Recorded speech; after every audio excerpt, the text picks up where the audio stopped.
الشيخ عبد العزيز من تقريبا اكثر المشاركين هذا المساء، عزبه الشيخ عبد العزيز مع اختلاف المضمرين، منهن الجذوب ومنهم فن ومنها الهذوب ومنها اسماء القويه.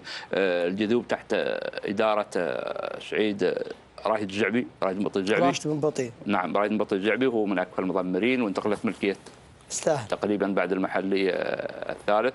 انتقلت ملكيه الجذوب. نعم الجذوب، ولها توقيتات رائعه طوال مشاركتها. احتلت المراكز الاولى. احتلت المركز الاول في المحل الثالث، المحل الرابع، ولها مشاركات قويه. بالنسبه للاسماء مثل ما لاحظنا كل الاخوان كلهم ذهب عند اسم تقريبا، يمكن قمر حازت على اسمين نظرا لاختلاف الشعارات، وهي تدخل في اول محك رئيسي مع بعض. نعم. هذا المهرجان الاول، وبعد هذا المهرجان بتتضح الصوره اكثر للاسماء اللي بتكون حاضره طوال الموسم. طيب. ابو نواف، قبل ما تطرق للاسماء هذه، احنا ذكرنا ان الابرز نعم. هي جمره. نعم. وراشد السعدي ذهب مع الجذوب، ونحن من هنا ننطلق الى ارضيه الميدان مع الزميل محمد بن بريك ليطلعنا على اخر الاستعدادات هناك في ارضيه الميدان. محمد، مثل ما ذكر ابو نواف، الترشيحات ذهبت مع جمره لهجن الشحانيه ومع المشاغب محمد بن خالد العطيه، ولكن ترشيح أبو نواف مع الجذوب التي استطاعت أن تقتنص المحلي الثالث، وكذلك لها توقيتات زمنية مميزة، وأيضا الشعار يستحق الترشيح. حياك الله اخوي سالم، امسي عليك بالخير وعلى ضيوفك الكرام من خلال هذا البرنامج المميز. سالم، هذا اول ايام مهرجان المؤسس، الترشيحات مثل ما ذكرت سالم وذكروا ضيوفك بالذات في هذا السن، سن المفاجآت، يمكن تحير المرشحين، ممكن المفاجآت وارده، لا شك في ذلك سالم بان سن الحقائق لم تكشف اوراقه. اليوم هو اول ملتقى رسمي، جميع المؤسسات تزج باوراقها الرابحه. اتوقع المنافسه بتكون صعبه، هذا ما شاهدناه في الفتره الصباحيه، شاهدنا الست دقائق انكسرت، هذا ايذانا بقوه المنافسه في الفتره المسائيه اللي مثل ما اتفق عليها الخبراء هي اقوى بطبيعه الحال من اشواط الصباح. سالم، معي احد مضمرين المؤسسات، عوض بن سعيد بن هدوب، احد المشاركين في الاشواط المفتوحه المضمرين، مضمر هجن الملخيه. عوض، سعداء بوجودك، مهرجان المؤسس انطلق وكانت انطلاقته قويه. وانا اسعد ابو بريك متواجد عندكم هنا في ميدان الشحانيه. نعم. وميدان الشحانيه استقبل وفود وايده من الهجن ومشاركين من خارج الدوله ومن الدوله. نعم. ومجلس التعاون كافه. نعم عوض، اليوم هذا المهرجان رصد له 195 سياره، 52 رمز، جوائز محفزه للملاك، بالتحديد الرموز 52 رمز، الكل يتمنى انتزاع رمز واحد. والله مهرجان المؤسس هو الأول مهرجان في ميدان التحدي، والعالم كله جاهزت له. أشواط الحقائق الليلة، أنت كهجن المرخية المنافسة صعبة، أبرز المرشحات في الشوط الأول من وجهة نظرك كمضمر؟ والله صعب الترشيح الشوط الأول، هن حقائق. نعم. صعب، اللي هي الخط يحدد لك السبوق. الخط يحدد السبوق، هذا بلا شك، لكن أنت أكيد أنك قاري الأشواط الرموز، شو المرشحات؟ لا والله ما قريتها، لكن مشاركين وإن شاء الله مشاركة قوية. نعم، مشارك على البركة. اي نعم. نعم، شو اللي مشارك به؟ الشاعرة. ايش اسمه؟ الشاعرة. الشاعرة، انجازاتها ولا عليك امر؟ والله ما شاركات خفيفة لها. نعم. وان شاء الله تأهل. توقعاتك الليلة بنشوف توقيتات زمنية، حدث، بنشوف منافسة عند خط النهاية، ولا بيحسم الشوط من وقت مبكر يعني؟ التوقيت يعني التوقيت؟ لا، المنافسة، الرموز، هل بنشوف عليها منافسة لخط النهاية ولا الأشواط بتكون محسومة من بدري يعني؟ لا منافسات لين خط النهاية. نعم. بالتوقيت توقعات 55 و45. نعم. يعني ينكسر حق الست. عوض بن سعيد بن هدوب، بيض الله وجهك ونتمنى لكم التوفيق اهل المرخيه. شكرا لك يا عوض. متواصلين ابو ثامر، مثل ما تشوف الاستعدادات النهائيه، هجن الشحانيه وصلت، هجن المرخيه، هجن الغرافه، جميع المشاركين في اشواط الرموز.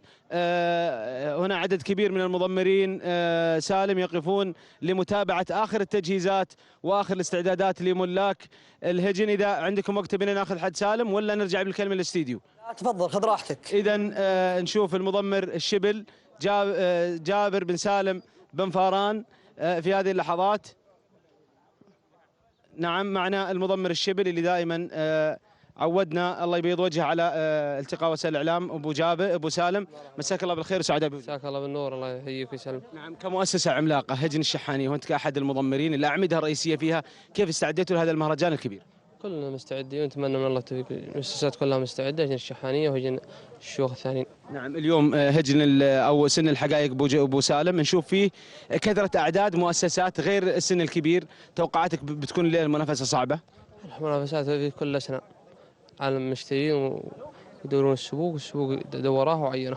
نعم، 4 رموز، توقعاتك كم بيكون نصيب الشحانيه منها؟ والله تتمنونها كلها؟ اتمنى كلها، غير كل بياخذ حقه ان شاء الله. الله يبيض وجهك. كم مطيه مشاركين بها في الشوط مفتوح؟ 4 طال عمرك. والقعدان؟ 2 طال عمرك. فالك التوفيق يا ابو جابر. اذا المضمر الشبل تمنى انتزاع الرموز اخوي سالم كلها، ولكن كلمه الفيصل اكيد والفصل في الميدان، جميع المؤسسات حاضره، نتمنى ان شاء الله التوفيق للجميع. اليك الكلمه ابو ثامر ولضيوفك.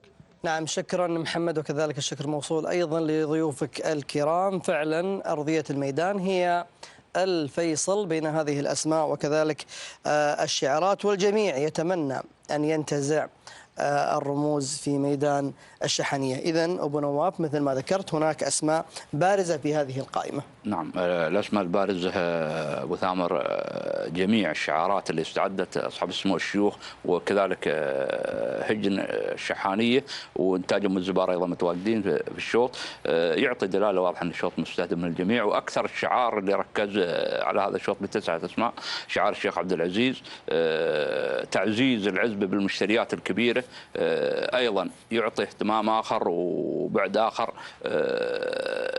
للبحث الجدي عن الذهب. اليوم أتوقع أنها هجن الشحانية هي طبعا دائما تأتي المصنف الأول، ولكن الاستهداف الواضح من قبل المؤسسات الأخرى يعطي تنافس آخر. وأعتقد أن المحك الرئيسي في السن الصغير دائما متقلب ولا يقبل القسم إلا في الميدان، يمكن بعكس الأشواط اللي هي لا يقبل القسم، هذا متقلب وله مثل ما تقول فرصة متاحة للجميع. أتمنى أن نرى الشوط بحجم الأسماء الموجودة بإذن الله. لو طلبت منك 3 أسماء لمسار هذا الشوط، رشحت الجذوب هي في القائمة الأولى، الاسم الثاني جمرة. توقعت أنك بتروح مع جمرة أبو نعم، جمرة أيضا من هل بسبب الترشيحين اللي عليها؟ نعم، نسبة الترشيح ونسبة أيضا مشاركة فن أيضا بشعار الشيخ عبد العزيز. فن هو الترشيح الثالث؟ نعم، فن. إذن راشد السعدي يؤكد على خطورة الجذوب، وكذلك جمرة، وأيضا فن لشعار سعادة الشيخ عبد العزيز ابن أحمد الثاني. سالم السندوانة، ترشيحك ذهب مع المستشارة. المستشارة صاحبة سيارة وتوقيت مميز قبل انتقال ملكيتها لهجن البدع. نعم، توقعات لي إن شاء الله هي بتكون إن شاء الله من أقوى المرشحات في الشوط ذا. نتمنى التوفيق لجميع المشاركين. يمكن الشيخ عبد العزيز بن حمد بن خالد الثاني للكفة لأنه مشاركة ب10 أسامي. مش يمكن، هو الأكيد من خلال مشاركة الأسماء. يعني 10 أسامي و5 مضمرين، يعني 10 مطايا ما هي عندهم مضمر واحد، يعني في أكثر من مضمر. صحيح. فنتمنى لهم التوفيق مع هجر الشحانية وجميع المشاركين إن شاء الله بإذن الله. لو بطلب منك 3 أسماء، المستشارة هي في القائمة الأولى، المستشارة وجمرة ولبهرية. لبهرية، اسم لبهرية عجيب يا جماعة. فلهم التوفيق بإذن الله من خلال المشاركة في هذا الشوط، شوط الشلفة الذهبية للأشواط المفتوحة. جمرة الآن أصبحت هي الأبرز من خلال التوقعات وكذلك الترشيحات، فلهم التوفيق بإذن الله. ننتقل إلى شوط قرهود، اسمه قرهود، شوط هو الأبرز، هو المرشح في هذا الشوط، شوط الحقائق، القعدان، الأشواط المفتوحة والخنجر الذهبي، وقائمة بأسماء الهجن المشاركة في مسار هذا الشوط.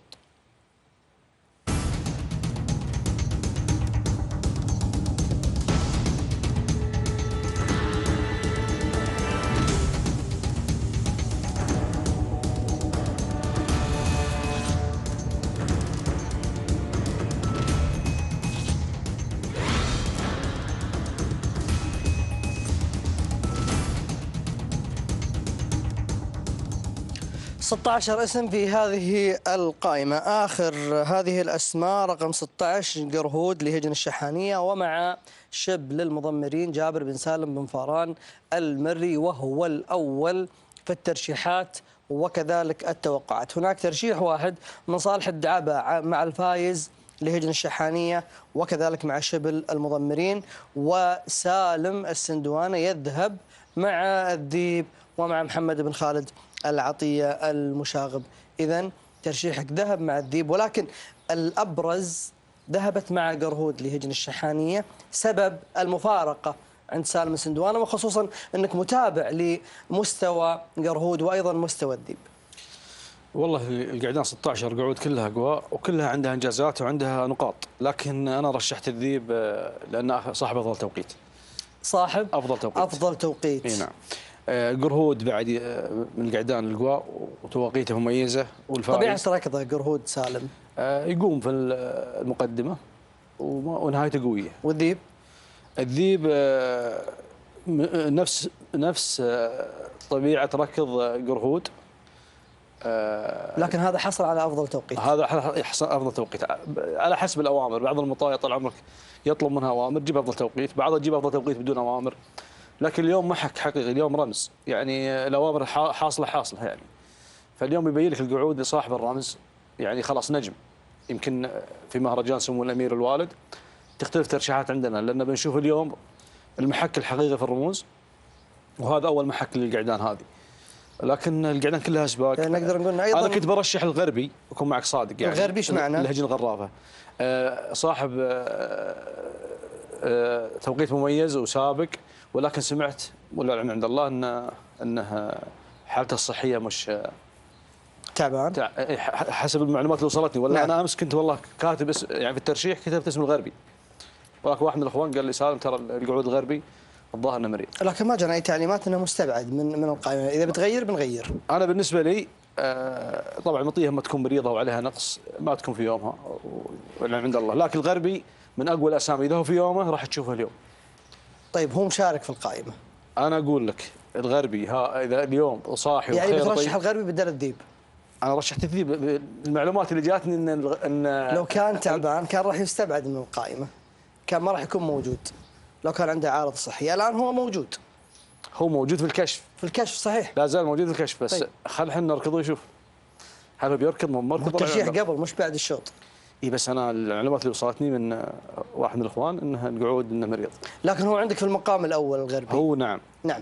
اذا سالم السندوانه في المقام الاول، اذا شارك الغربي في الشوط فهو المرشح الابرز والاول لسالم السندوانه، والذيب ياتي في المرتبه الثانيه. الترشيح الثالث قرود. قرهود. اذا الغربي لهجن الغرافه، الذيب هجن الشحانيه، وقرهود ايضا لهجن الشحانيه. ثلاثه اسماء ابو نواف. نعم. بالنسبه للاسماء اللي تطرق لها ابو محمد هي ابرز الاسماء. قرهود بالمقام الاول في الترشيح، ودائما مشاركاته مثل ما عودنا يمكن يدخل وهو مرتاح في نعم. الامتار الاخيره. صحيح. لذلك ما شاهدنا من التوقيتات اللي توقعناها. اعتقد ان الغربي اذا كان في يومه مثل ما ذكر سالم اسم خطير، يعني هو الترشيح كذلك. وشعار الغراف هو دائما في هذا السن يفاجئنا باسماء عكس المتوقع. نعم. تركز عندهم على اسم يظهرون باسم اخر. ممتاز. نعم. ابي ثلاث اسماء. قرهود. قرهود. خلني اقول لك احد اسماء الغرافه الوسمي او براقه لا او الغربي. لا عطني اسم. خلك عند الغربي. الغربي. طيب لاضي. لاضي. لاضي شعار الشيخ سعادة الشيخ عبد العزيز. نعم. لاضي هذا من الشعارات القويه، ولاضي ايضا عنده عده نقاط ومستواه احلى ان يكون هذا. وشعار الشيخ عبد العزيز بعد في هذا السن خطير دائما خطير. نعم. اذا قرهود الغربي لاضي رشحهم راشد السعدي لانتزاع الرمز تتابعا، وكذلك الغربي الذيب قرهود لسالم السندوانه. يتوقع ان يكون الغربي هو في المقام الاول وان ينتزع هذا الشوط، وياتي في المقام الثاني الذيب لهجن الشحانيه، وكذلك مع مضمر عملاق مع محمد بن خالد العطيه المشاغب، وايضا قرهود مع شبل المضمرين. فنتوقع ان تكون المنافسه على اشدها في مسار هذا الشوط. الان ننتقل الى اشواط الانتاج وقائمه باسماء الهجن المشاركه على الشلفه الذهبيه في شوط الانتاج للحقائق البكار.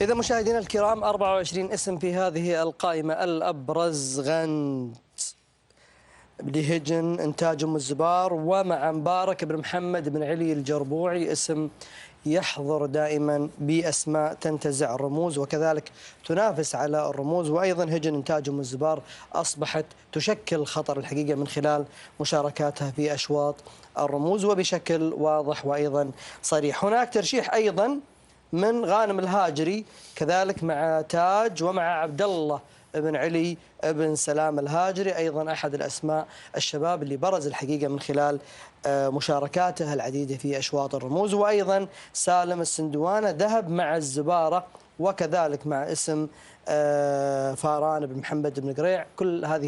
كل أسماء المضمرين الحقيقة في إنتاج أم الزبار بدأت تفرض وجودها وحضورها من خلال مشاركاتها في أشواط الرموز لتنافس وتنتزع الرموز. نتمنى الحقيقة لهم التوفيق بإذن الله من خلال هذه المشاركة. أبو نواف غند. نعم، طبعا أشواط الإنتاج دائما مستويات تقريبا إنتاج أم الزبار مستويات متقاربة جدا إلى حد كبير حتى يصعب عليك الترشيح فيهن. كلهن سبق وكلهن انتاج قوي وكلهن، لكن غند الاسم الابرز بالاضافه الى الزباره. الزباره في المرتبه الثانيه؟ الزباره نعم في المرتبه الثانيه. اذا غند الزباره وفاران بن عتيق ايضا من العام وهو يقدم لنا على في كل رمز يقدم اسم. يستاهل ابو محمد. الحيه ايضا عند ناصر بن محمد شهواني من الاسماء اللي ترشح في المرتبه الثالثه. بالمرتبه الثالثه. طيب الحيه ايضا عند ناصر بن محمد بن مسفر الشهواني المرعب الصغير. نعم المرعب الصغير العام اقتنص اعتقد رمزين باذن الله. نعم الحقيقه على التوفيق ان شاء الله. جميع الاسماء المشاركه اسماء خطيره وكذلك المضمرين ايضا شباب اكفاء قدموا العديد من الاسماء خلال الاعوام الماضيه. الترشيحات غند الزباره وايضا الحيه مع المرعب الصغير ناصر بن حمد بن مسفر الشهواني. سالم السندوانه ترشيحك مع الزباره، ايضا المرشح الابرز غند. ابي المفارقه عند سالم السندوانه شاهدناها مع الذيب وقرهود وكذلك الغربي اللي كان مرشح عندك في المقام الاول. الان هناك اختلاف ايضا، غند هي المرشح الابرز، سندوانه ذهب مع الزباره. الترشيح على وجه كل شخص له وجهه نظر. صحيح. فاختلاف الترشيح هذا يبين لك ان المستويات في اختلاف المستويات. اختلاف الترشيح اذا كان الجميع اختلف في الترشيح، ولكن اذا كان الجميع يرشح اسم معين لانجاز معين. في الترشيحات اللي عندك كلها ما في حد اجمع على مطيه واحده. غند انا ما اتكلم عن الاجماع، اتكلم عن الاغلبيه. الاغلبيه بس مش الاجماع. لا مش اجماع، انا اتكلم عن الاغلبيه. احنا نتكلم عن مطايا اول مره نشوفها في عالم الرموز. كلها سابقات ترى على فكره مسجله توقيتات زمنيه متقاربه يعني. غند سبوق، الزباره سبوق، كلها سابقات تاج طلايع ما تدري انا معك. لكن انت الذيب رشحت سالم السندوانه بعد ما سمعت ان الغربي يمكن يكون تعبان، رشحت الذيب بناء على اخر انجاز وكذلك افضل توقيت من توقيت قرهود. الان ابي المفارقه بين الزباره وغند، هل هو ايضا فيما يخص التوقيتات ولا طبيعه ركض؟ طبيعه ركض شوف المسافه الحين 4 كيلو. صحيح 4 كيلو يختلف الوضع من 3 كيلو. احنا ما شفناها تركض من 4 كيلو بس ترشيح بناء على ايش؟ على المطيه اللي نهايتها قويه ومخزونها قوي، مخزونها عالي، يكون حظها اكبر في مسافه ال 4 كيلو. فانا رحت مع الزباره بطبيعه ركضها، بتامل فيها ان شاء الله تكون هي باذن الله. طيب توقعاتك المركز بعد الزباره من يكون؟ غند؟ لا عندي تاج وطلايع. اذا تاج وطلايع، ولكن غند يستبعدها، ما يستبعدها من الترشيح، ولكن وجهة نظر أن هناك 3 أسماء هي راح تكون لها الأفضلية في مسار هذا الشوط. أنا ما أستبعد ولا مطية، بس أقول لك اللي يشوفها يمكن تسبق أو تنافس. غند عليها 4 ترشيحات وهي الأبرز في القائمة. السندوانة حتى ما ذكرها من ضمن ال3 أسماء اللي يتوقع أن تنتزع الشلفة الذهبية في مسار هذا الشوط، ولكن نتمنى التوفيق لجميع المشاركين. وقد يكون هناك وجهات نظر عند سالم السندوانة تختلف عن البقية. خلونا ننتقل إلى الخنجر الذهبي، شوط الحقائق القعدان، شوط الإنتاج، وقائمة بأسماء الهجن المشاركة في مسار هذا الشوط.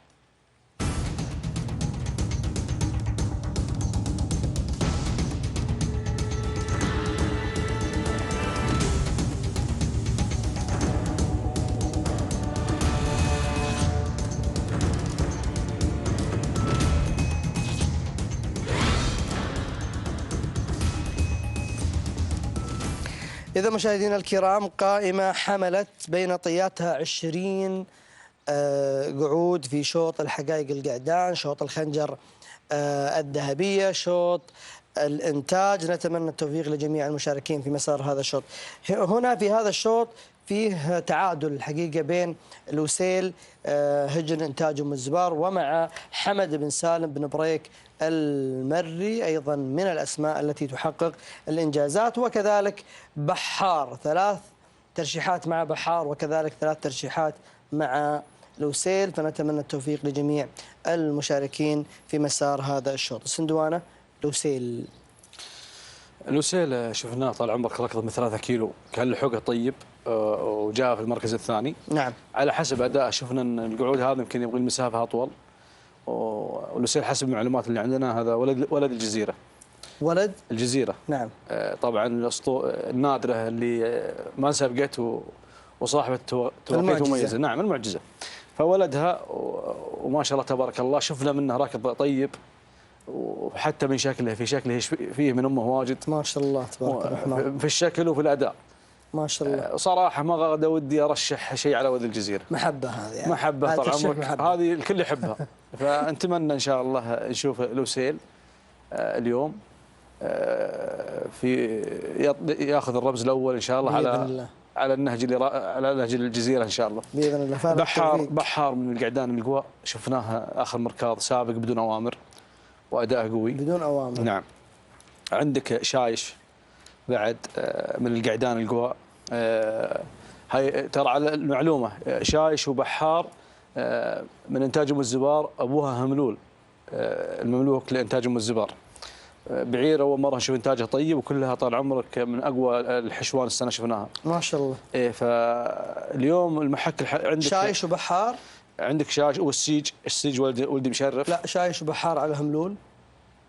على هملول نعم. نعم. والسيج على مشرف. السيج على مشرف. هذه من اقوى القعدان اللي اقدر اقول لك اياها.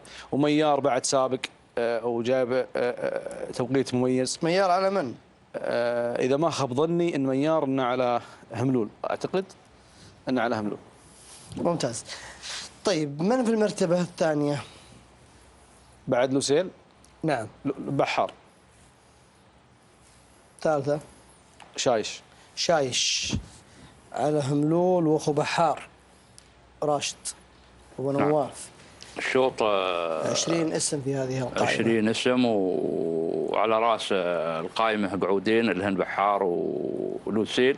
بحار طبعا لا يختلف عليه اثنان بأنه قعود يسبق بريحية، لكن دخول ولد الجزيرة عند اليوم يمكن لوسيل يقلب التوقعات. وتوقعوا الاخوان انها ولد الجزيرة بن بريك ما قدم هذا القعود الامريكاني اللي فيها القعود الا عنده الظن الكبير انه ياخذ الرمز، وطبعا هي سلاله رموز، ومتوقع منها اليوم نظرا ما شفنا في الثلاثه مسافه 3 كيلومتر انها المسافه غير كافيه عند القعود. في الاربعه بيقدم شيء اخر، والتوقعات عليه ان يكون في المرتبه اللي هو لوسيل ركض من 3. نعم. شارك من 3 واليوم اول مشاركه قدم عرض مميز، ولكن انت تشوف انه عنده افضليه بعد في الاربعه. عنده افضليه، واكيد انها قعود ان ما ظهر في هذا المهرجان بحجم التوقعات. المهرجانات القادمه ايضا بتشهد ان هذا القعود على نفس الامال المعقوده عليه.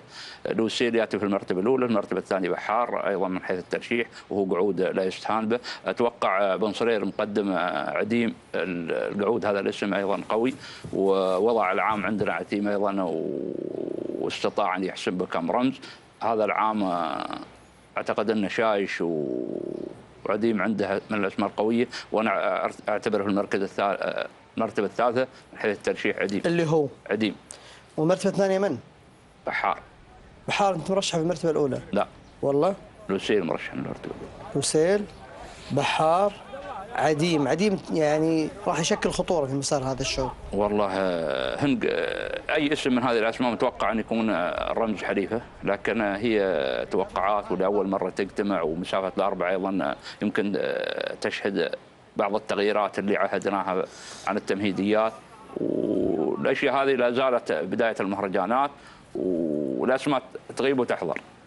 نعم. اتمنى التوفيق طيب ان شاء الله. فالهم التوفيق باذن الله. وننتقل الان الى ارضيه الميدان لنتابع انطلاقه اشواط الرموز، اشواط الفتره المسائيه، حيث سنكون على موعد مع 19 شوط مشاهدينا ومستمعينا الكرام.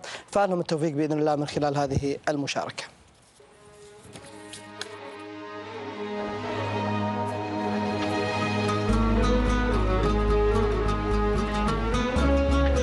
بسم الله الرحمن الرحيم.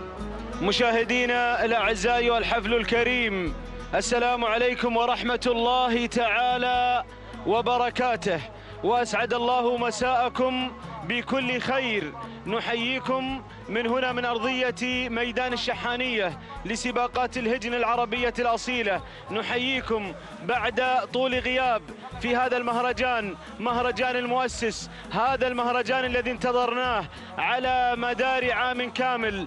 فنتمنى التوفيق والناموس لكل المشاركين. أيها الأعزاء، تتواصل منافسات مهرجان المؤسس في هذا اليوم في أول أيام المهرجان، السبت 30 من نوفمبر من عام 2019، حيث القوة، حيث الندية، حيث الإثارة متواجدة هنا على أرضيات ميدان التحدي، ميادين سباقات الهجن العربية الأصيلة، حيث أتت التوجيهات السامية والأوامر الكريمة بإقامة هذا المهرجان من سيدي حضرة صاحب السمو الشيخ تميم بن حمد آل ثاني أمير البلاد المفدى، يحفظه الله ويرعاه، وبمتابعة اللجنة المنظمة لسباقات الهجن، حيث تم رصد 195 جائزة عينية سيارات رصدت للفائزين في هذا الكرنفال، في هذا المهرجان الذي أشبه ما يكون بالعرس التراثي الكبير. وكذلك رصدت اللجنة 52 رمز ما بين ذهبي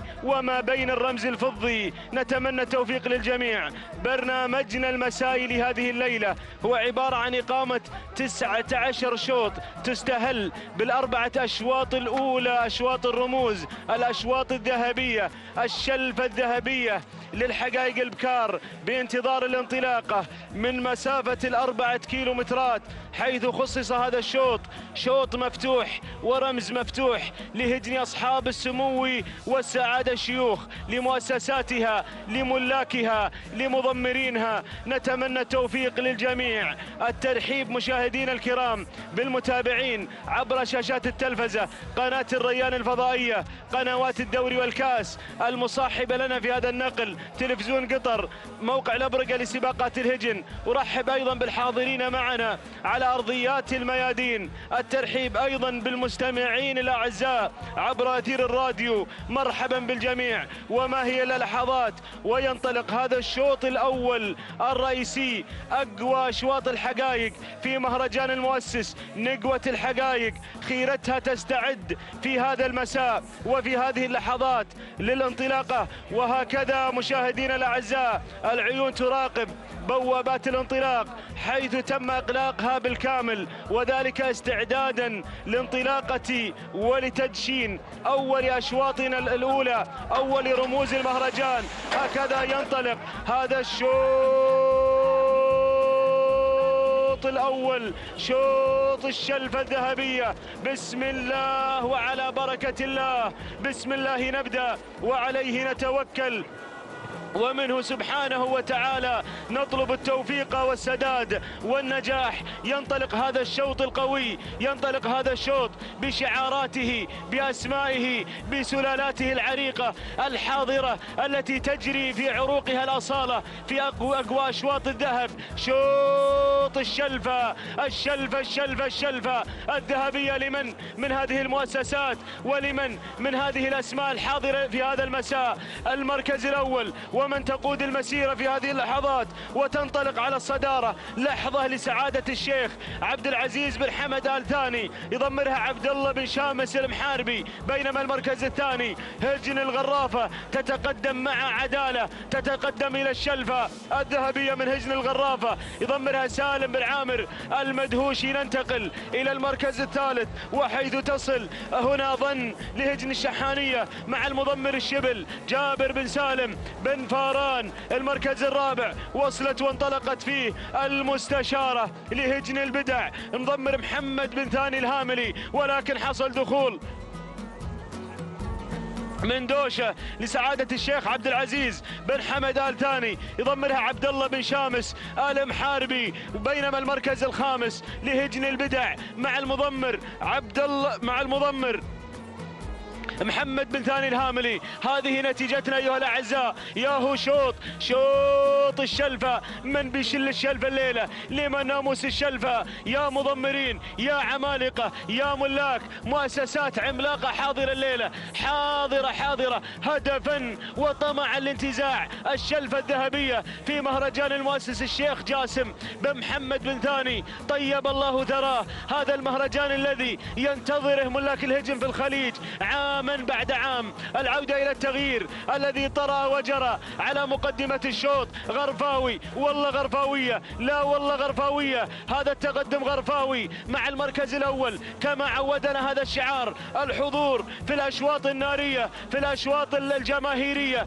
هذا هو الشعار الجماهيري. شعار هجن الغرافة يرفرف على الصدارة، يرفرف على المركز الأول. هجن الغرافة مع المركز الأول، يضمرها المدهش سالم بن عامر المدهوشي. يا المدهش شوط جر، شوط اعصاب، شوط نار. الله يا سلام. هجن البدع تصل وتتبارك بهذا المسمى الذي يطلق عليها في هذا المهرجان. مع هذا المهرجان هجن البدع مع المركز الثاني. ونحن ايضا نرحب وايضا فرحين بدخول احد المؤسسات العملاقه هجن البدع التي تدشن هذا المسمى رسميا في مهرجان المؤسس. نتمنى لها التوفيق لهجن البدع ولجميع المؤسسات الحاضرة. حصل دخول على المركز الثاني. وصلت جمرة المرشح الأبرز من قبل المحللين. يا جمرة وصلت جمرة لهجن الشحانية مع المشاغب محمد بن خالد العطية. يدفع بجمرة في أول نداء لها. المركز الثالث هجن البدع تتقدم في هذه اللحظات مع المستشارة. المركز الرابع أول نداء لهجن الغرافة. وصلت نوادر مع المضمر سعيد بن راشد الزعبي. المركز الخامس أيضا أول نداء. وصلت الأسماء الأبهرية لسعادة الشيخ عبد العزيز بن حمد بن خالد آل ثاني. وأرى أيضا السبعة لهجن الغرافة قادمة. هذه نتيجتنا أيها الأعزاء. ما زالت المقدمة غرفاوية 1200 متر. يا المدهوشي وصلوك المضمرين. الشلفة الذهبية لمن من هذه المؤسسات العملاقة. حصل دخول. مرحبا باللي وصلت. مرحبا بنبا لهجن الشحانية. أراها تتخطى المراكز مركزا تلو آخر وانتقلت إلى الصدارة. نبا يا نبا الكيلومتر الأخير. شحانية الشلفة، شحانية حتى هذه اللحظات مع هجن الشحانية مع المضمر الشبل جابر بن سالم بن فاران. الله يا سلام. الغرافة الله يا سلام. هجن الغرافة أجيال ونبا نبا وأجيال. شوطنا الرئيسي شوط الشلفة. الله يا سلام. أجيال نبا شحاني غرفاوي شحاني. الشلفة تحتار إلى الشحانية أو الغرافة. معركة الشلفة يا سلام. غرفاوي ولا شحاني. الغرافة أجيال الغرافة مع الشلفة الذهبية. شلف الشوط المفتوح. أول رموز المهرجان إلى الغرافة وإلى مالك هجن الغرافة سعادة الشيخ حمد بن جاسم بن فيصل وأنجاله الكرام. الشلفة أجيال الشلفة غرفاوية. تهانينا والناموس لهجن الغرافة ولمالكها سعادة الشيخ حمد بن جاسم بن فيصل آل ثاني. الثاني للمضمر سالم بن عامر المدهوشي. المركز الثاني نبا لهجن الشحانية مع المضمر الشبل جابر بن سالم بن فاران. المركز الثالث وصلت محبة لهجن الشحانية مع المضمر الشبل جابر بن سالم بن فاران. المركز الرابع وصلت السبعة لهجن الغرافة مع سالم بن عامر المدهوشي. المركز الخامس وصلت فيه الشاعر لهجن المرخية مع المضمر عوض بن سعيد بن هدوب الوهيبي. تهانينا والناموس لجميع الفائزين. التهاني لهجن الغرافة على انتزاعها للشلفة الذهبية في هذا المساء، وتهانينا لهل الغرافة، وسعد الله مساكم كل خير وسلام. يا الغرافة سلام. التهاني لداعم هذا الشعار سعادة الشيخ حمد بن جاسم بن فيصل آل ثاني، وأتوقع توقيت حدث يسجل في هذا المساء في هذا الشوط الأول الرئيسي، كسرت حاجز 50 تحت الخمس. تهانينا وناموس على انتزاع أجيال ناموس الشوط وتوقيتها المميز 5 دقائق 48 ثانية 95 جزء من الثانية. تهانينا وناموس لهجن الغرافة. التهاني لسالم بن عامر المدهوشي. تهانينا المدهش. المركز الثاني نبأ قطعت المسافة في 5 دقائق 49 ثانية 96 جزء من الثانية. تهاني وناموس لهجن الشحانية على فوز نبأ بالمركز الثاني. وتهانينا للمضمر الشبل جابر بن سالم بن فاران المركز الثالث. المركز الثالث وصلت فيه محبة قطعت المسافة في 5 دقائق 53 ثانية 43 جزء من الثانية. التهاني لهجن الشحانية. ومرة أخرى أهنئ جابر بن سالم بن فاران. إذن الشلفة الذهبية تذهب إلى الغرافة مع أجيال. تهانينا والناموس. وأنقل الكلمة والميكروفون لأخي وزميلي شجاع العتيبي متمنيا له التوفيق.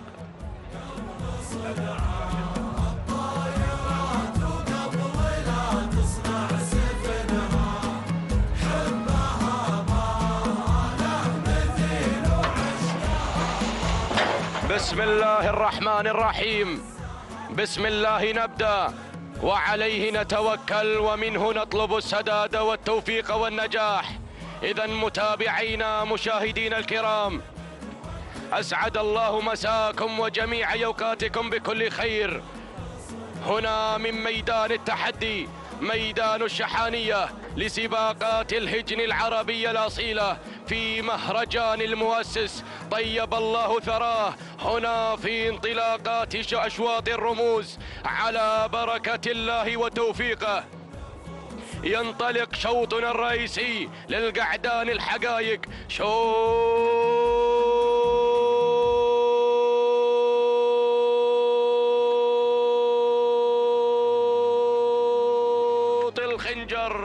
الخنجر الذهبي. متابعينا الكرام، انطلقت الأسماء الكبيرة، اندفعت هذه الشعارات. أتقدم مباشرة مع المركز الأول. البداية مع هواش مع المركز الأول لسعادة الشيخ عبد العزيز بن حمد بن خالد آل ثاني محمد بن بخيت بن برقام، من يقدم لنا هواش مع المركز الأول. ثاني الأسماء، ثاني التحديات، يصل سكر يا سكر يا حلوه ويا مره، ينطلق سكر هجن المرقاب عبد الله بن محمد بصغير المحاربي، من يقدم لنا سكر مع المركز الثاني.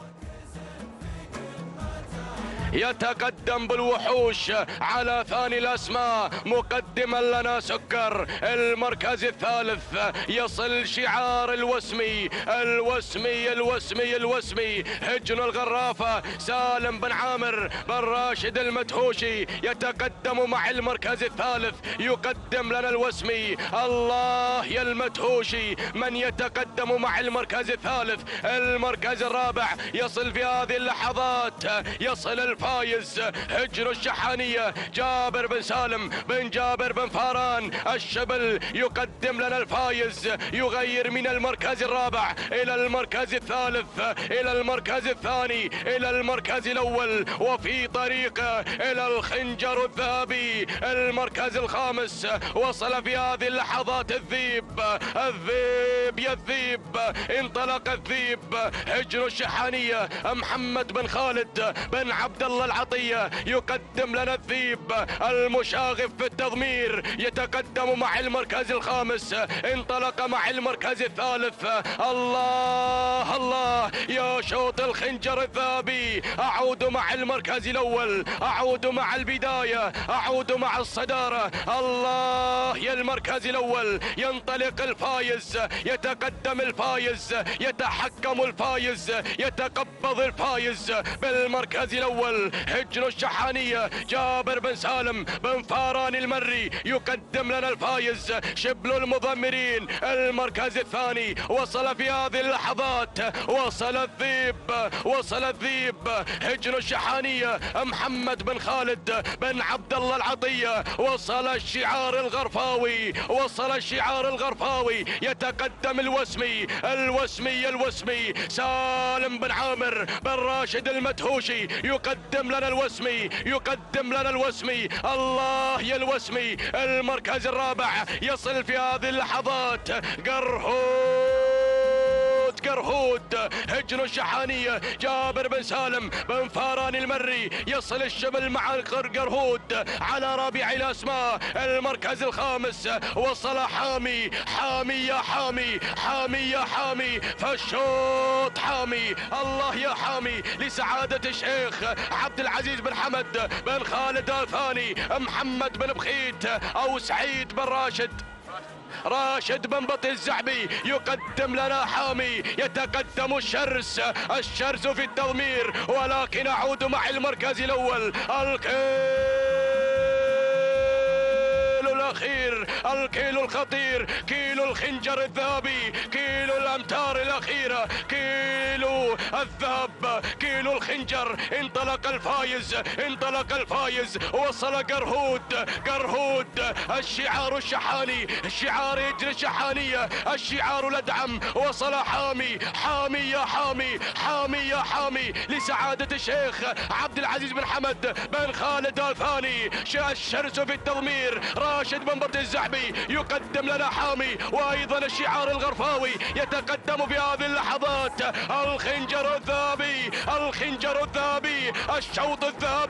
الشوط الذهبي، هجن الشحانية، هجن الغرافة. الله حامي وقرهود، ولكن المحية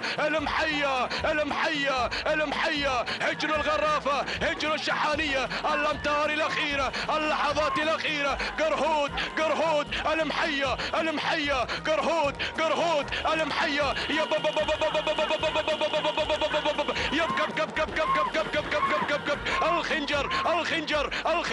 الخنجر قرهود. سلام الأدعم، سلام لهجن الشحانية على انتزاع قرهود للمركز الأول للخنجر الذهبي. سلام يا الشحانية، سلام. تهانينا والناموس على هذا الفوز والانتصار.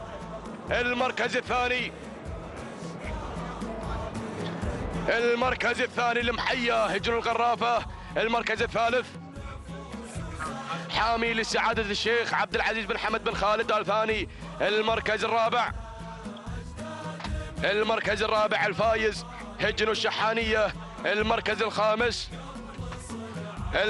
الخامس مواجه لهجن الشحانية. إذا متابعينا مشاهدينا الكرام، تهانينا والناموس لهجن الشحانية على انتزاع قرهود للخنجر الذهبي زايدا تويوتا ستيشن. متابعينا مشاهدينا الكرام، سلام يا الأدعم، سلام لهجن الشحانية، سلام على هذا الفوز وعلى هذا الانتصار. ومن قدم لنا قرهود شبل المضمرين. تسلم يا الشبل على هذا الأداء المميز. التوقيت الزمني 5 دقائق 49 ثانية 42 جزء من الثانية. تهانينا والناموس لهجن الشحانية وللشبل جابر بن سالم بن جابر بن فاران المري. المركز الثاني وصل المحية هجن الغرافة سعيد بن راشد الزعبي. من قدم لنا المحية في ثاني الأسماء 5 دقائق 49 ثانية 72 جزء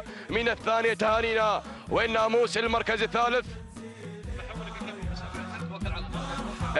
الثالث حامي لسعادة الشيخ عبد العزيز بن حمد بن خالد الثاني راشد بن بطي الزعبي. من قدم لنا حامي في ثالث الأسماء 5 دقائق 50 ثانية 18 جزء من الثانية. تهانينا والناموس. وأنقل الكلمة لمحمد بن بريك المري.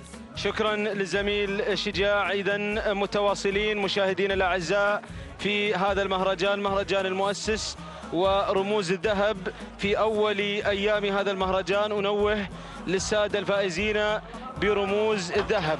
الأربعة رموز الأولى بأن التتويج سيكون بحول الله بعد نهاية الشوط الخامس. إذن ينطلق شوط الشلفة الذهبية للحقائق البكار الإنتاج، وأنقل الكلمة والميكروفون للزميل مطلق بن علي العنزي.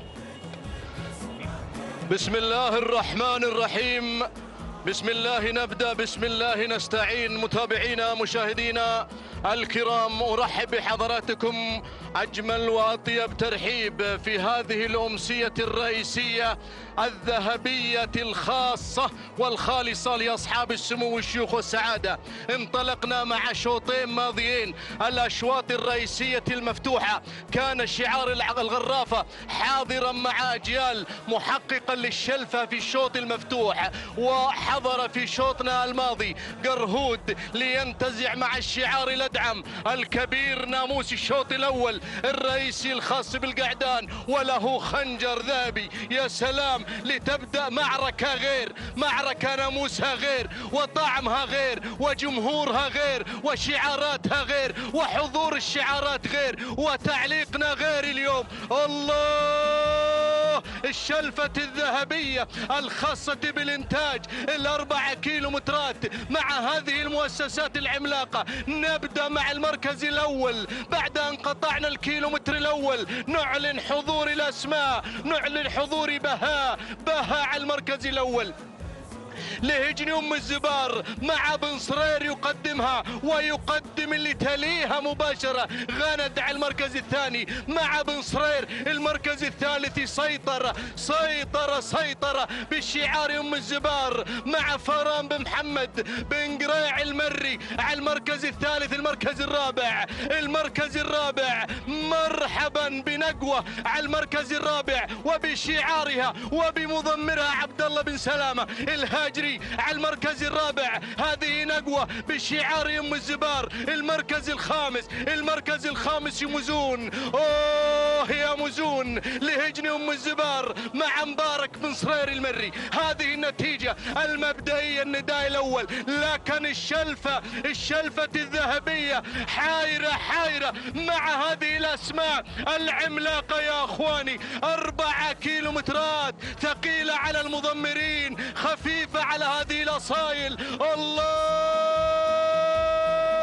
يا سلام، بن صرير وأيضا بفران بن قريع على المركز الأول والثاني، ولكن شعار أم الزبار على المركز الأول يتقدم بتقدم هذا الاسم العملاق. تتقدم سيطرة مع هذا الشعار للمراكز الخمسة الأولى، بل الستة، بل السبعة، بل العشرة، بل أم الزبار حاضرة اليوم، حاضرة. الله يا سلام، الشلفة يا فران، الشلفة يا بن صرير، الشلفة يا بن سلامة، يا المحنك. الله ولع الشوط خلاص يا اخواني. الشلفة والا فلا. ايها المضمرون استعدوا للاقلاع، استعدوا للاقلاع. نقترب من الكيلو ونصف الكيلو، بل خذنا اجواء الخطر. الشلفة يا فران، الشلفة لا تروح. سيطرة، ولكن المتقدمة بعنف، المتقدمة بكل قوة. دلائل بشعار أم الزبار مع المضمر ناصر بن حمد بن مسفر الشهواني المرعب الصغير يتقدم بكل ثقة مع شعار هجن أم الزبار. الله، الشلفة يبدو من أم الزبار، يبدو أن منطقة الذرب بأكملها ستحتفل اليوم. احتفلوا بالشلفة، احتفلوا. الله، المركز الثاني. هذه خطيرة. اشتباك ايضا. الشهواني، ماذا فعلت يا الشهواني؟ ماذا فعلت؟ الله، المركز الاول والثاني مع الشهواني المرعب الصغير، المرعب الصغير. وايضا القادمة، يلا يا نقوة، يلا يا نقوة، يلا يا المحنك، المحنك، المحنك على المركز الثالث مع نقوة مع ام الزبار، ولكن منطقة الذرب باكبرها بكبرها بايضا انتاجها. الله يا المريخ، الله الله يا صالح يا بن ناصر يا العيدة. هذا هو الناموس وإلا فلا اليوم. الناموس، الناموس مع هذا الشعار، شعار يوم الزبار، مع المركز الأول مع المركز الثاني. هذا هو الناموس. هذه دلائل دلائل دلائل سلالة مشرف، مشرف ام الزبار. والمركز الثاني ايضا انتاج لفان التواقيت. حيوها حيوها حيوها. دلائل دلائل دلائل. يثبت اليوم المرعب الصغير حضوره المرعب اليوم. المركز الاول والثاني يقدم هذا الشاب المميز اليوم جديده، خاطفا الذهب مع شوط الذهب مع شوط الشلفة الذهبية الخاصة بالابكار. تهانينا والناموس. المركز الثالث، المركز الثالث نقوة لهجن ام الزبار مع عبد الله بن علي بن سلام الهاجري. المركز الرابع، المركز الرابع يموزون لهجن ام الزبار مع ايضا ناصر بن حمد بن مسفر الشهواني. المركز الخامس او مع مبارك بن صرير. المركز الخامس، المركز الخامس وصلت ديمة لهجن المرخية مع عوض بن سعيد بن هدوب الوهيبي. أيها الإخوة المتابعون مشاهدينا الكرام، يثبت إنتاج أم الزبار قوته مهديا لمنطقة ذرب. هناك الناموس وموقع الإنتاج، المحمية الغنية عن التعريف، محمية ذرب التي قدمت لنا الأسماء الذهبية اليوم، محققة ومهدية أيضا المسؤولين هناك على هذه المحمية الغالية. ناموس ولا أروع اليوم، مهدية الذهب مع هذا الشعار ومع هذا الفوز المستحق. دلائل هي خاطفة الشلفة الذهبية الخاصة بالابكار في شوط الانتاج، مهدية انتاج ام الزبار هذا الناموس. تهانينا ايضا للمرعب ناصر بن حمد بن مسفر الشهواني، طبعا المرعب الصغير. 5 دقائق 52 ثانية 45 جزء من الثانية. تهانينا والناموس. المركز الثاني 5 دقائق 52 ثانية 84 جزء من الثانية.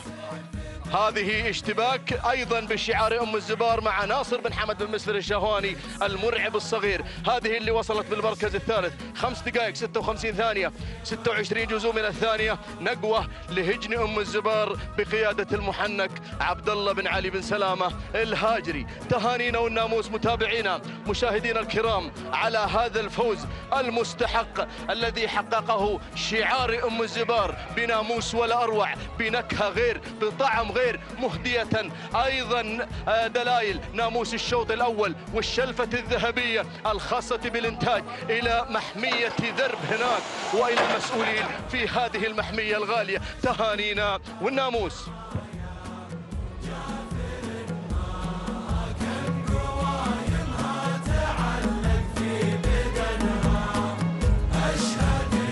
بسم الله الرحمن الرحيم. بسم الله نبدأ وبه نستعين ومنه دوما نطلب التوفيق والسداد والنجاح. مشاهدينا الكرام متابعينا في كل مكان، أسعد الله مساءكم بكل خير وبركة. نرحب بكم في انطلاقات هذا المساء، في انطلاقات الذهب في منافسات الأشواط الرئيسية الخاصة بسن الحقائق ضمن هذه الأشواط المفتوحة على بركة الله. ينطلق رابعي أشواطنا، شوط خاص بالقعدان، الحقائق الإنتاج، الخنجر الذهبي. هناك في الانتظار ما بين هذه الأسماء، ما بين هذه الشعارات، سوف نشاهد التحديات والانطلاقات القوية. أبدأ مع هذا الشوط، أبدأ مع الانطلاق والبداية مع شايش لهجن ام الزبار. ينطلق شايش يقود الأسماء بمتابعة مبارك بن محمد بن صرير، بينما أتابع القادم عديم، القادم مع ثاني المراكز لهجن أم الزبار بقيادة ومتابعة مبارك بن محمد بن صرير، بينما أتابع القادم مع ثالث الأسماء وصل بحار، وصل بحار أحد الأسماء المرشحة لهجن أم الزبار عبد الله بن علي بن حمد بن سلامة من يتابع في التضمير، بينما أتابع مشرف من الجانب الآخر، يصل مشرف لهجن أم الزبار بقيادة ناصر بن حمد بن مسفر الشهواني. الله الله، وصل السيج لهجن أم الزبار بقيادة علي عبد الله بن علي بن سلام الهاجري، يصل مع خامس المراكز هذه الأسماء مشاهدين الكرام. ولكن أعود مع البداية، شايش على الصدارة، شايش على مقدمة الشوط، يبي الخنجر يبي الذهب، شايش هناك على البداية، شايش لهجن أم الزبار بقيادة مبارك بن محمد بن صرير. ولكن شوف القادم، وصل بحار، بحار قادم، الله الله، بحار لهجن أم الزبار عبد الله بن علي بن سلامة الشاب المحنك من يقود في التضمير، بينما أتابع وصل نبراس، وصل نبراس في هذه اللحظات لسعادة الشيخ عبد العزيز بن حمد بن خالد بن أحمد آل ثاني بقيادة بن برقان الصارم، يصل مع هذه اللحظات. ولكن أتابع وصول مشاهدين الكرام، وصل أركان لهجن أم الزبار. الله يا بن نجم، الله يا بن نجم، جابر بن علي النجم المري يقود في التضمير، يصل أركان، يصل أركان في هذا الميدان. ولكن هنا عديم، وصل عديم لهجن أم الزبار بقيادة مبارك، مبارك يا مبارك، مبارك بن محمد بن صرير. ولكن أعود مع مقدمة الشوط، الخنجر، الخنجر، خنجر الإنتاج هنا مع شايش، شايش على الصدارة، شايش على البداية. الله يا شايش لهجن أم الزبار، الله يا بن صرير 1200 هنا عن خط النهاية، عن الخنجر يا بن صرير. ركز وتابع هذا التقدم هنا مع شايش، وتابع الوصول. وصل بحار، وصل بحار لهجن أم الزبار، وصل الشاب المحنك عبد الله بن علي بن سلامة، يصل مع ثاني الأسماء. وهناك وصل نبراس لسعادة الشيخ عبد العزيز بن حمد بن خالد آل ثاني. ولكن شوف القادم، وصل نضال، وصل نضال، وصل الاسم الخطير، وصل نضال لهجن أم الزبار ناصر بن حمد بن مسفر الشهواني. جاكم الشهواني، جاكم الشهواني. ولكن هناك أركان لهجن أم الزبار جابر بن علي النجم. ولكن أعود إلى الصراع، أعود إلى التحدي، إلى القوة. هنا أتابع شايش، شايش، شايش على الصدارة. نضال قادم، نضال قادم، هجن أم الزبار، هجن أم الزبار. الله، شايش، شايش يا بن صرير، شايش يا بن صرير. الله يا مبارك، الله يا مبارك، دير لي بالك. شوف القادم، وصل نضال، وصل الشهواني، هجن أم الزبار. نضال، نضال مع الانتصار، نضال مع الخنجر، الخنجر، الخنجر هنا مع نضال. الله يا مضمر، مضمر دلايل، يدل دروبه، يدل الرموز، يدل الذهب. نضال مع الصدارة، نضال مع البداية، خنجر القعدان لهجن أم الزبار. أم الزبار هنا مع نضال، في نضال مستمر مع الانتصارات. تهانينا والناموس للمشاغب الصغير ناصر بن حمد بن مسفر الشهواني. والتوقيت يتحطم مع نضال مع هذا الشوط القوي. ثاني المراكز وصل، ثاني المراكز كان الوصول من شايش لهجن أم الزبار. ثالث المراكز وصل مشاهدينا الكرام بحار لهجن أم الزبار. ورابع المراكز كان الوصول من ميار لهجن أم الزبار. وخامسا كان الوصول من أركان لهجن أم الزبار. هكذا كانت النتيجة مشاهدينا الكرام. تابعنا نضال من استطاع أن يخطف رمز القعدان. نتابع أيضا لحظات الوصول والتوقيت الزمني. نضال وبقيادة المشاغب الصغير قاد أيضا هذه الأسماء القوية، قاد أيضا نضال في هذا الشوط ليظفر بهذا الناموس المستحق والخنجر الذهبي. هنا مع نضال لهجن أم الزبار. الله على أيضا هذا الأداء والتوقيت أيضا كان حاضرا مع نضال. 5 دقائق 43 ثانية 59 جزء من الثانية. أفضل توقيت يسجل في هذا المساء. تهانينا والناموس لهجن أم الزبار، والتهنئة للمشاغب الصغير ناصر بن حمد بن مسفر الشهواني على هذا الفوز والانتصار. شايش وصل في المركز الثاني ب5 دقائق 54 ثانية و26 جزء من الثانية. الثانية لهجن أم الزبار. ونهني مبارك بن محمد بن صرير بينما وصل في ثالث المراكز.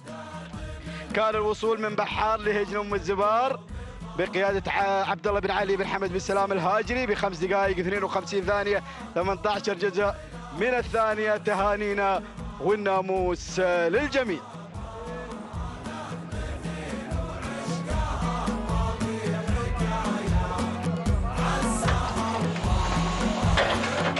بسم الله الرحمن الرحيم. أيها الحفل الكريم، مشاهدينا مستمعينا الأفاضل، أحييكم بتحية الإسلام الخالدة. سلام الله عليكم ورحمته وبركاته. رحب بكم أجمل ترحيب بهذه الأمسية التراثية المميزة المليئة بأشواط الرموز المليئة بالمنافسة والتحدي بشعارات أصحاب السمو الشيوخي والسعادة المتواجدين من أجل التحدي ومن أجل النواميس بأول أيام هذا المهرجان الكبير، مهرجان المؤسس الشيخ جاسم بن محمد بن ثاني طيب الله ثراه. نندفع وننطلق مباشرة باندفاعة وانطلاقة الشوط الخامس لفئة الحقائق بكار، حاملا بطياته هذه الأسماء والشعارات الكبيرة المميزة التي تتواجد باحثة عن الناموس، باحثة عن هذا الانتصار في هذا المسار.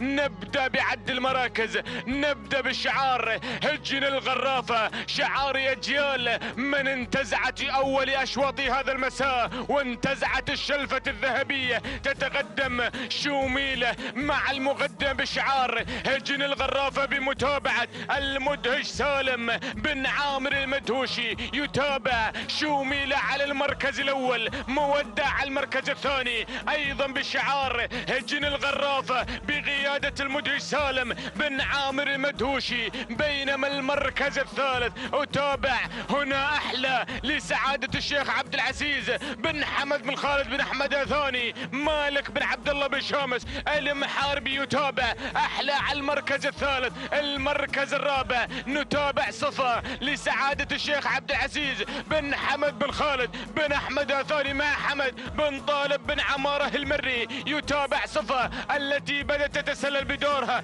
إلى المركز الثالث. المركز الخامس نتابع هنا نزاحة لهجن الغرافة بمتابعة وبتحديات سعيد بن راشد الزعبي. هذه النتيجة للخمس المراكز الأولى، للخمس الأسماء الكبيرة التي تتواجد في هذه المنافسة المميزة. هنالك سيارة رصدت لصاحبة المركز الأول. من هي الفائزة من بين هذه الأصايل المندفعة الباحثة عن الناموس وعن الانتصار المتواجدة في هذا التحدي الكبير، في هذه المنافسات المميزة مع هذه الشعارات الجميلة التي تنطلق في هذا التحدي الكبير. نعود مع البداية. هجن الغرافة، هجن الغرافة قادمة وحاضرة بكل قوة وبكل جدارة. تتقدم شوميلة لهجن الغرافة بمتابعة المدهش سالم بن عامر المدهوش البراشي، ولكن صفا بدأت تتقدم، بدأت تتسلل في شعار وبتحديات هذا المالك المميز، شعار سعادة الشيخ عبد العزيز بن حمد بن خالد بن أحمد الثاني مع حمد بن طالب بن عمارة المري. ولكن نتابع اسم آخر يتدخل هنا. أحلى والأحلى هي المنافسة وتواجد هذه الشعارات الكبيرة. أحلى لسعادة الشيخ عبد العزيز بن حمد بن خالد بن أحمد الثاني، مالك بن عبد الله بن شامس المحاربي. يتابع أحلى على المركز الأول، صفاء على المركز الثاني أيضا بالشعار سعادة الشيخ عبد العزيز بن حمد بن خالد بن أحمد الثاني، حمد بن طالب بن عمارة المري في المتابعة والتضمير. المركز الثالث مودة لهجن الغرافة، غادم وغادم المدهوشي سالم بن عامر المدهوشي. ثالث النزاحة لهجن الغرافة غادم بكل قوة أيضا بهذا التحدي الكبير بمتابعة الجنرال سعيد بن راشد الزعبي. بينما المركز الخامس شعار هجن ام الزبار غادم وحاضر بكل قوة مع المحنك عبد الله بن علي بن سلامة الهاتري يتواجد في هذا التحدي، يقدم لنا الحقيقة في هذه المنافسة في هذا التحدي الكبير. هذه النتيجة للخمس المراكز الأولى، للخمس الأسماء المميزة التي تنطلق في موقع التحدي والمنافسة مع الكيلو متر الأخير، الكيلو متر الخطير. صفا مع البداية ما زالت هي القائدة، ما زالت هي الأقرب لتحقيق الإنجاز بشعار سعادة الشيخ عبد العزيز بن حمد بن خالد بن أحمد الثاني، حمد بن طالب بن عمارة المري. ولكن نزاحة قادمة، نزاحة قادمة في هذا التحدي في هذا المسار المميز بشعار هجن الغرافة. هذا الشعار المميز شعار أجيال، شعار أجيال قادم مع نزاحة بمتابعة الجنرال سعيد بن راشد الزعبي. ثالثا أحلى لسعادة الشيخ عبد العزيز بن حمد بن خالد بن أحمد الثاني وبمتابعة مالك بن شام بن عبد الله بن شامس المحاربي. ولكن نعود مع صفا مع البداية، صفا مع التحدي، صفا بدون أوامر وبدون تحريكات تقترب من الإنجاز، تقترب من الناموس. السيارة يا بن عمارة والانتصار في أمامك هناك عند خط النهاية. الله الله الله الله، بسم الله ما شاء الله على هذا العرض المتميز، على هذا العرض الجميل، على هذا الاندفاع المميز مع هذا الشعار الجميل، شعار سعادة الشيخ عبد العزيز بن حمد بن خالد بن أحمد الثاني. ها هو الشعار يحقق هذا الناموس. سلام عين خالد، سلام وتحية واحترام تهانينا لسعادة الشيخ عبد العزيز بن حمد بن خالد بن أحمد الثاني على فوز صفا وتحقيق الإنجاز تهانينا لحمد بن طالب بن عمارة المري. المركز الثاني نزاحة لهجن الغرافة بمتابعة الجنرال سعيد بن راشد الزعبي. المركز الثالث شوميلة لهجن الغرافة بمتابعة سالم بن عامر مدهوش. المركز الرابع استشارة لهجن البدع بمتابعة محمد بن ثاني بن عبد الله الهاملي. المركز الخامس أحلى لسعادة الشيخ عبد العزيز بن حمد بن خالد بن أحمد الثاني بمتابعة مالك بن عبد الله بن شامس المحاربي. هكذا مشاهدينا ومستمعينا الأفاضل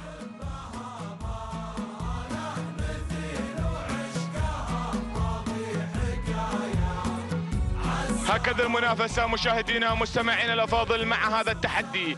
فكانت صفا حاضرة محققة هذا الانتصار. تهاني الناموس لسعادة الشيخ عبد العزيز بن حمد بن خالد بن أحمد الثاني على فوز صفا بتوقيت زمني وقدره من مسافة 4 كيلومترات 5 دقائق 52 ثانية 33 جزء من الثانية. تهاني الناموس على هذا الانتصار. وتهانينا لحمد بن طالب بن عمارة المري على فوز صفا بناموس هذا الشوط وحصوله على السيارة. المركز الثاني نزاحة 5 دقائق 55 ثانية 41 جزء من الثانية. تهاني الناموس لهجن الغرافة وتهاني لسعيد بن راشد الزعبي من تابع نزاحة محققة المركز الثاني. المركز الثالث شوميلة وصلت بتوقيت زمني وقدره 6 دقائق بدون ثواني 54 جزءا من الثانية. تهاني الناموس لهجن الغرافة وتهاني المدهش سالم بن عامر المدهوشي على فوز شوميلة في المركز الثالث. تهاني الناموس لجميع الفائزين.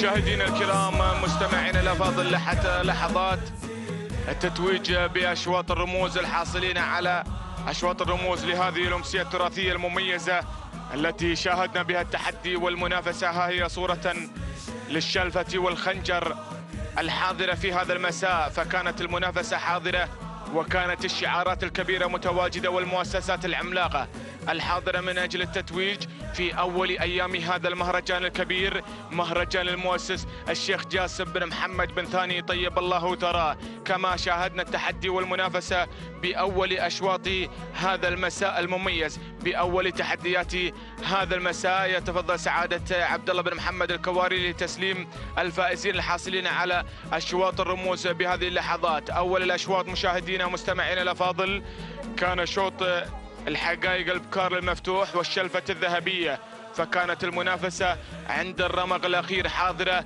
مع الأسماء الكبيرة التي دائما تحضر في هذه المنافسات المميزة وهذه الانطلاقات الجميلة على أرضية ميدان التحدي، ميدان الشحانية. كما تابعنا المنافسة وكما تابعنا الأعداد الهائلة التي تواجدت من أجل تحقيق النواميس ومن أجل تحقيق الانتصار في هذه الأمسية التراثية المميزة التي استمتعنا بوجود هذه الأصايل التي انطلقت عند الساعة 1 ظهرا بعد هذه المنافسة المميزة. فكانت الأسماء الكبيرة حاضرة من أجل التتويج، حاضرة من أجل الشلفة والخنجر المتواجدة على أرضية ميدان الشحانية. هاي لقطات جميلة وأول أشواط هذا المساء، وقناة الريان الفضائية الناقلة لهذه الأحداث ترصد لنا هذه اللقطات الجميلة وملخص أول أشواط هذا المساء عندما انطلق الشوط الأول الحقائق البكار المفتوح، عندما انطلقت هذه الشعارات الكبيرة، الشعارات أصحاب السموخ والسعادة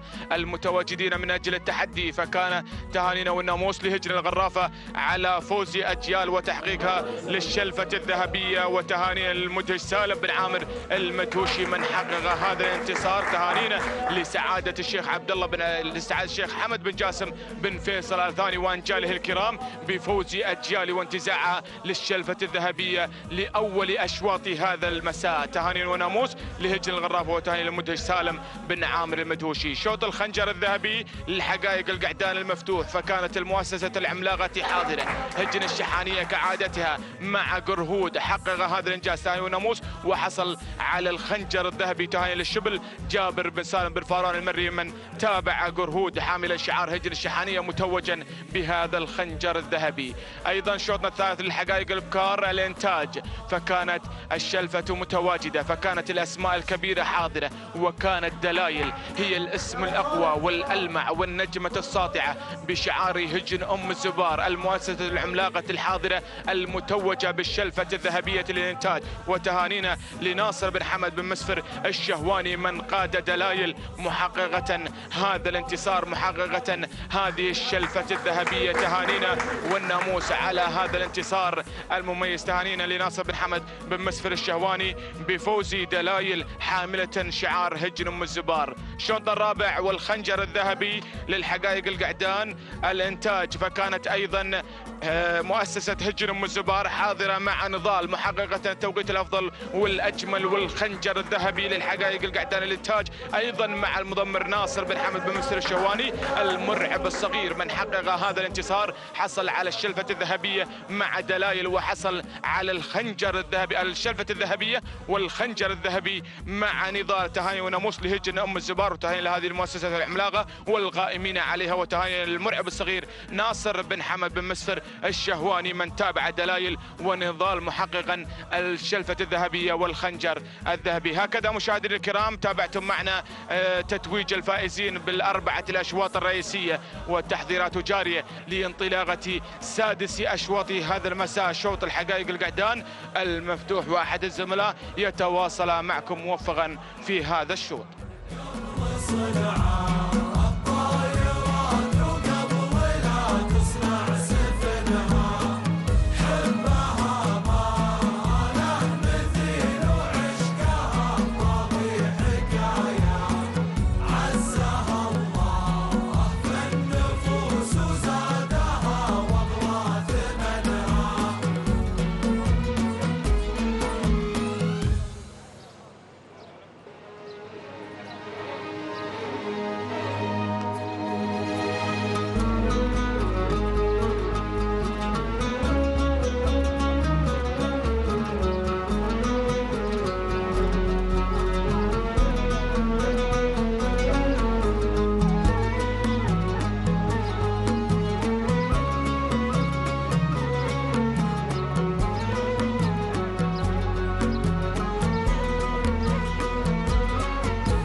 السلام عليكم ورحمة الله وبركاته أيها الأخوة مشاهدينا ومتابعينا الكرام. انطلق الشوط السادس والمخصص للحقائق مع الأشواط المفتوحة. نتابع في هذه اللحظات انطلاقة هذا الشوط، وجائزة هذا الشوط عبارة عن سيارة شيفروليه سيلفرادو بيكاب للفائز بالمركز الأول. نتابع في هذه اللحظات هذا الانطلاق والاندفاع مع هذه الحقائق المنطلقة. هنا نتابع المقدمة والصدارة مع المركز الأول، وهناك الذيب لهجن الغرافة وبقيادة سالم بن عامر المدهوشي على المركز الأول وعلى مقدمة هذا الشوط.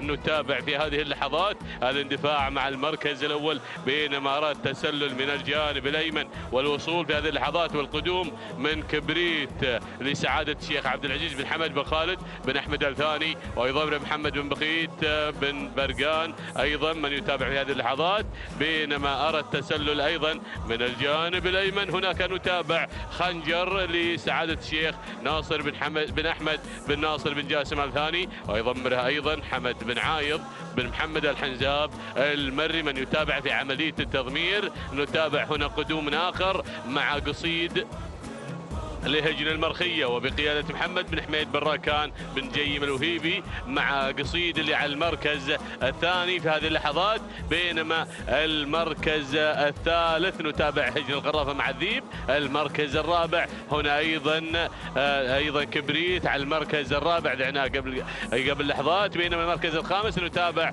هناك غياض لهجن إنتاج أم الزبار وأيضا بقيادة ناصر بن حمد بن مسفر الشهواني. نرى أيضا دخول آخر في هذه اللحظات من هداد لهجن أم الزبار وبقيادة ناصر بن حمد بن مسفر الشهواني من تألق في هذا المساء، من تألق أيضا وحصل على أيضا شلفة وخنجر أيضا في رصيده أيضا في هذا مع هذا الشعار ومع هذا الأداء. بينما نعود إلى مقدمة الشوط وإلى المقدمة نتابع هناك خنجر مع المركز الأول مع المقدمة. نتابع في هذه اللحظات ومع هذا الاندفاع نتابع المقدمة. يا سلام يا خنجر لسعادة الشيخ ناصر بن أحمد بن ناصر بن جاسم الثاني ومع حمد بن عايض الحنزاب من يتابع، بينما أرى التسلل في هذه اللحظات من الذيب اللي عاد إلى مقدمة الشوط. وأيضا نتابع بهجن الغرافة بشعار هجن الغرافة وبقيادة سالم بن عامر المدهوشي، بينما أرى المركز الثالث كبريت قادم، كبريت على المركز الثالث يغير إلى المركز الثاني في هذه اللحظات. نتابع لسعادة الشيخ عبد العزيز بن حمد بن خالد بن أحمد الثاني ويضمن محمد بن برقان بن مقارح من يتابع في هذه اللحظات الصارم، بينما أرى هنا في هذه اللحظات القدوم الآخر وأول ندى الحدب قادم مع أيضا شعار سعادة الشيخ عبد العزيز بن حمد بن خالد الثاني ويضمن محمد بن مبارك بن سعيد النابت المري مع المركز الثالث هذه اللحظات، بينما أرى المركز الرابع هنا قدوم آخر ووصول في هذه اللحظات من اللي واصل اللي هو وابل لهجن أم الزبار وبقيادة عبد الله بن علي بن حمد بن سلامة الهاجري من يتابع وابل، بينما أرى المركز الخامس نرى هناك خنجر لسعادة الشيخ ناصر بن أحمد بن ناصر بن جاسم الثاني وبقيادة حمد بن عايض الحنزاب. نعود إلى الشعار الغرفاوي مع 1500 متر الأخيرة. الله يا سلام الشيفروليه بالانتظار، وهنا الشعار الغرفاوي بدأ في هذه اللحظات، بدأ بالانطلاق، بدأ بالاندفاع مع الذيب. يا الذيب الله يا الذيب اللي مكشر بانياب الذيب على المقدمة. يا سلام يا هجن الغرافة وسالم بن عامر المدهوشي من يتابع من يراقب في هذه اللحظات. المركز الثاني نتابع الحدب لسعادة الشيخ عبد العزيز بن حمد بن خالد بن أحمد الثاني وأيضا يضمره محمد بن مبارك بن سعيد النابت المري أيضا على المركز الثاني يشكل الخطر الأكبر. الله يا هذا الشعار أيضا حاصل على الشوط الماضي. نتابع في هذه اللحظات. يا سلام يا سلام يا سلام هنا في هذه اللحظات شعار العين خالد متواجدين، بينما المركز الثالث متواجد هنا الحماوي لهجن الشحانية ومع الشبل جابر بن سالم بن فران المري، بينما هناك قدوم من سياف لهجن الشحانية والمشاغب محمد بن خالد العطية. أيضا هناك المركز الخامس وابل لهجن أم الزبار ومع عبد الله بن علي بن حمد بن سلامة الهاجري، ولكن الله يذيب الذيب الذيب الذيب الذيب، ولكن الله الحدب قادم، الحدب قادم. يا سلام، سياف قادم أيضا على المركز الثالث. شوفوا سرعة هذا الشوط، شوفوا السرعة، شوفوا الأداء. الله، والذيب الذيب الذيب الذيب الذيب على المقدمة، الحدب على المركز الثاني، ولكن يبدو لي ان الذيب الذيب الذيب. يا سلام، الله يا اهل الغرافة مع هجن الغرافة. هنا نتابع في هذه اللحظات، نتابع. يا سلام، وشعار أجيال، شعار أجيال. يا سلام، صاحبة الشلفة في هذا المساء. يا سلام، ولكن هنا الحدب قادم، الحدب يحاول، ولكن الذيب الذيب الذيب. الله يا هجن الغرافة. سلام وتحية لهجن الغرافة وأيضا لسعادة الشيخ حمد بن جاسم بن فيصل الثاني. تهانينا تهانينا على فوز الذيب في هذا المساء، والتهنئة موصولة لسالم بن عامر المدهوشي. تهانينا على هذا الفوز، بينما وصل على المركز الثاني الحدب لسعادة الشيخ عبد العزيز بن حمد بن خالد الثاني. المركز الثالث وصل سياف لهجن الشحانية. المركز الرابع وصل الحماوي لهجن الشحانية.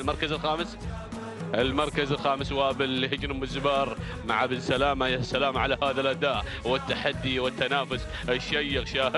شاهدنا الذيب اللي ايضا قام راس، وهو تشاهدون امامكم ايضا انتزع سيارة هذا الشوط وانطلق بهذا الناموس المستحق والفوز الى الغرافة مباشرة. يا سلام، الله يا هذا الاداء والتميز. 55 ثانية و22 جزء من الثانية. تهانينا لهجن الغرافة ولسعادة الشيخ حمد بن جاسم بن فيصل الثاني. ايضا التهنئة وصل لانجاله الكرام، والتهنئة وصل لانضمره سالم بن عامر المدهوشي. المركز الثاني وصل الحدب، توقيته 5 دقائق 54 ثانية 50 جزء من الثانية. تهانينا لسعادة الشيخ عبد العزيز بن حمد بن خالد بن احمد الثاني، والتهنئة وصل لانضمره محمد بن مبارك بن سعيد النابت المري. وصل على المركز الثالث هنا سياف، توقيته 5 دقائق 54 ثانية و78 جزء من الثانية. تهانينا لهجن الشحانية، والتهنئة موصولة للمشاغب محمد بن خالد العطية. بسم الله الرحمن الرحيم. مشاهدينا ومتابعينا الكرام، على بركة الله تعلن انطلاقة سابع الأشواط في هذا المهرجان وفي هذا المساء، مع انطلاقات سن الحقائق لشعارات أصحاب السمو الشيوخ والسعادة. ينطلق مشاهدي الأعزاء هذا الشوط، وجائزة هذا الشوط سيارة نيسان بترول ستيشن تنتظر الفائز بالمركز الأول. نتابع مقدمة هذا الشوط والمركز الأول في هذا التحدي وفي هذا الانطلاق. رواسي لهجن الغرافة والمدهش سالم بن عامر بن راشد بن سعيد المدهوشي، بينما المركز الثاني نتابع وزن بشعار هجن الشحانية والشبل جابر بن سالم بن فران المري يحتل المركز الثاني. والمركز الثالث نتابع القدوم والانطلاق في هذه اللحظات. حماس لهجن ام الزبار وعبد الله بن علي بن حمد بن سلام الهاجري يتواجد مع انطلاقة حماس على المركز الثالث. بينما المركز الرابع علاهن لسعادة الشيخ عبد العزيز بن حمد بن خالد بن أحمد آل ثاني، ومالك بن عبد الله بن شامس المحاربي يحتل المركز الرابع. بينما المركز الخامس نجد في هذه اللحظات الوارية لهجن الغرافة والمدهش سالم بن عامر المدهوشي. هذه النتيجة مشاهدينا الكرام للمراكز الخمسة الأولى، ونعود بحضراتكم إلى البداية لنتابع المركز الأول والمقدمة. نتابع شعار هجن الغرافة على البداية مع رواسي على المقدمة. هذه الرواسي مشاهدين الأعزاء تحمل شعار سعادة الشيخ حمد بن جاسم بن فيصل آل ثاني، الشعار الغرفاوي الذي حصد رمز في هذا المساء الجميل مع الشوط الأول، والمدهش سالم بن عامر بن راشد بن سعيد المدهوشي. بينما المركز الثاني أتابع شعار هجن الشحانية القادم مع وزن، والمضمر الشبل جابر بن سالم بن فاران المري يتواجد في المركز الثاني بينما المركز الثالث علاهن المشاهدين الاعزاء بشعار سعاده الشيخ عبد العزيز بن حمد بن خالد بن احمد ال ثاني والمضمر مالك بن عبد الله بن شامس المحاربي، بينما المركز الرابع وتابع حماس لهجن ام الزبار وعبد الله بن حمد بن سلامه الهاجري، عبد الله بن علي بن حمد بن سلام الهاجري يضمر، ويتابع حماس في المركز الرابع، بينما خامس المراكز الواريه مشاهدين الاعزاء تحتل المركز الخامس تحمل شعار هجن الغرافه والمدهش سالم بن عامر المدهوشي. هذه النتيجه مشاهدين الاعزاء في هذا الشوط المميز. نتابع الصداره ونعود مباشره الى ووزنها ثقيل في هذا الشوط، تحمل شعار من العيار الثقيل، شعار هجن الشحانيه، يقدم وزن على المقدمه الشبل جابر بن سالم بن فران المري، ولكن رواسي في المركز الثاني تحمل الرقم 2 وهي في المرتبه الثانيه في هذا الشوط بشعار هجن الغرافه والمدهش سالم بن عامر المدهوشي، بينما المركز الرابع أتابع القدوم، أتابع هذا التحدي من هذا الشعار المميز القادم على مستوى المركز الثالث علاهن لسعاده الشيخ عبد العزيز بن حمد بن خالد بن احمد ال ثاني ومالك بن عبد الله بن شامس المحاربي، بينما المركز الرابع أتابع القدوم في هذه اللحظه الواريه لهجن الغرافه وسالم بن عامر بن راشد بن سعيد المدهوشي، بينما المركز الخامس جهجلة تصل في هذه اللحظات لأول إذاعة في هذا الشوط تحمل شعار سعادة الشيخ عبد العزيز بن حمد بن خالد بن أحمد آل ثاني، ولكن شعار هجن البدع القادم عن نويعس في المركز الخامس والمضمر محمد بن ثاني بن عبد الله الهاملي. هذه النتيجة مشاهدينا الأعزاء للمراكز الخمس الأولى مع الأمتار المميزة، الأمتار الأخيرة، أجواء الكيلو المتر الأخير في 700 متر الأخيرة. نتابع شعار هجن الغرافة على المقدمة على الانطلاق الأول مع رواسي على البداية. هذه رواسي مشاهدي الأعزاء تصمد كالجبال الراسية. الله يا رواسي لهجن الغرافة المدهش سالم بن عامر المدهوشي مع المقدمة. ما شاء الله تبارك الرحمن على هذا الانطلاق الأخير. هذه رواسي مشاهدي الأعزاء بشعار هجن الغرافة والمدهش سالم بن عامر المدهوشي، ولكن القادمة النويعس لهجن البدع بمتابعة محمد بن ثاني بن عبد الله الهاملي، ولكن الناموس مع رواسي، الناموس مباشرة إلى هالي الغرافة مع رواسي. النقطة الثانية في هذا المساء الجميلة والثالثة. نعم تهانينا والناموس للداعم الرسمي لهذا الشعار، تهانينا لسعادة الشيخ حمد بن جاسم بن فيصل الثاني على فوز رواسي بالمركز الاول. تهانينا والناموس لسالم بن عامر بن راشد بن سعيد المدهوشي من تابع رواسي الى خط نهائي المركز الثاني. جاءت في مشاهدينا الاعزاء نويعس لهجن البدع المركز الثالث. جاءت في مشاهدينا الكرام وزن لهجن الشحانية المركز الرابع. حلت فيه اعتبار الهجن الغرافة المركز الخامس. حلت فيه مشاهدينا الاعزاء قصايد لهجن المرخية.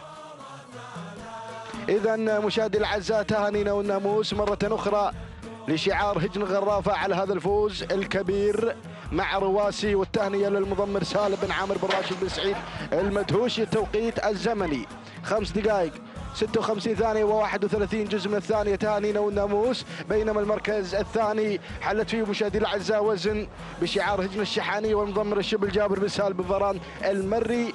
5 دقائق 57 ثانية 57 جزء من الثانية. تهانينا والناموس. بينما المركز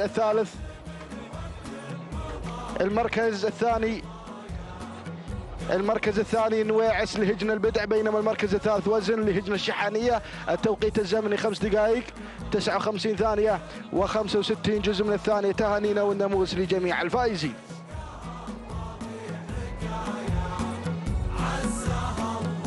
بسم الله الرحمن الرحيم، بسم الله وعلى بركة الله. مشاهدينا الكرام، متابعينا في كل مكان، انطلق على بركة الله وتوفيقه شوطنا الثامن من أشواطنا في هذه الأمسية المميزة على أرضية ميدان التحدي ميدان الشحانية لسباقات الهجن ضمن انطلاقة مهرجان المؤسس طيب الله ثراه. ينطلق على بركة الله هذا الشوط، يحمل لنا تحديات ومنافسات كبيرة مع هجن أصحاب السمو الشيوخ والسعادة. ننطلق مع تحديات القعدان. الجائزة عبارة عن GMC سيرا بيكب مقدمة لصاحب المركز الأول. نتمنى التوفيق لكافة الشعارات المندفعة في هذا الشوط، بينما نبدأ مباشرة بالتعرف على الخمس المراكز المنطلقة، بداية مع شباب في مقدمة الشوط لسعادة الشيخ عبد العزيز بن حمد بن خالد بن أحمد الثاني، حمد بن طالب بن علي الجربوع المري من يتابع في عملية التضمير. النقلة مع ثاني المراكز، هداد يصل في ثاني المراكز لهجن الشحانية بمتابعة المشاغب محمد بن خالد بن عبد الله العطية. وفي المركز الثالث أتابع التواجد والانطلاق أيضا من الباز لسعادة الشيخ أحمد بن خليفة بن علي بن سعود الثاني، منطلقا في ثالث المراكز بتواجده واندفاعته الجميلة. نقلة مباشرة إلى المركز الرابع، وفي رابع المراكز أتابع التواجد والانطلاق والتحدي من القادم من هجن أم الزبار ناصر بن حمد بن مسفر الشهواني. وفي المركز الخامس رداد يتقدم في هذا الشوط مع خامس المراكز من هجن أم الزبار ناصر بن حمد بن مسفر الشهواني من يتواجد مع خامس المراكز. هذه الخمس المراكز المنطلقة والمندفعة في هذا الشوط وفي هذا المسار الجميل على مدى ال4 كيلومترات مع سن الحقائق على انطلاقة هذا المهرجان، مهرجان المؤسس في أول أيام في تحديات وفي أجواء رياضية مميزة على أرضية ميدان التحدي ميدان الشحانية. نعود مباشرة بعد أن أكملنا النداء في أول نداءنا مع هذا الشوط، نعود إلى المقدمة إلى الصدارة والبداية. هذا هو هداد اللي غير مباشرة إلى مقدمة الشوط من هجن الشحانية. يتقدم المشاغب محمد بن خالد بن عبد الله العطية الذي يقود هذا الاسم في مقدمة الشوط مع المركز الأول والصدارة، بينما على ثاني المراكز الباز في المركز الثاني ينطلق في أدائه الجميل لسعادة الشيخ أحمد بن خليفة بن علي بن سعود الثاني متقدما في المركز الثاني.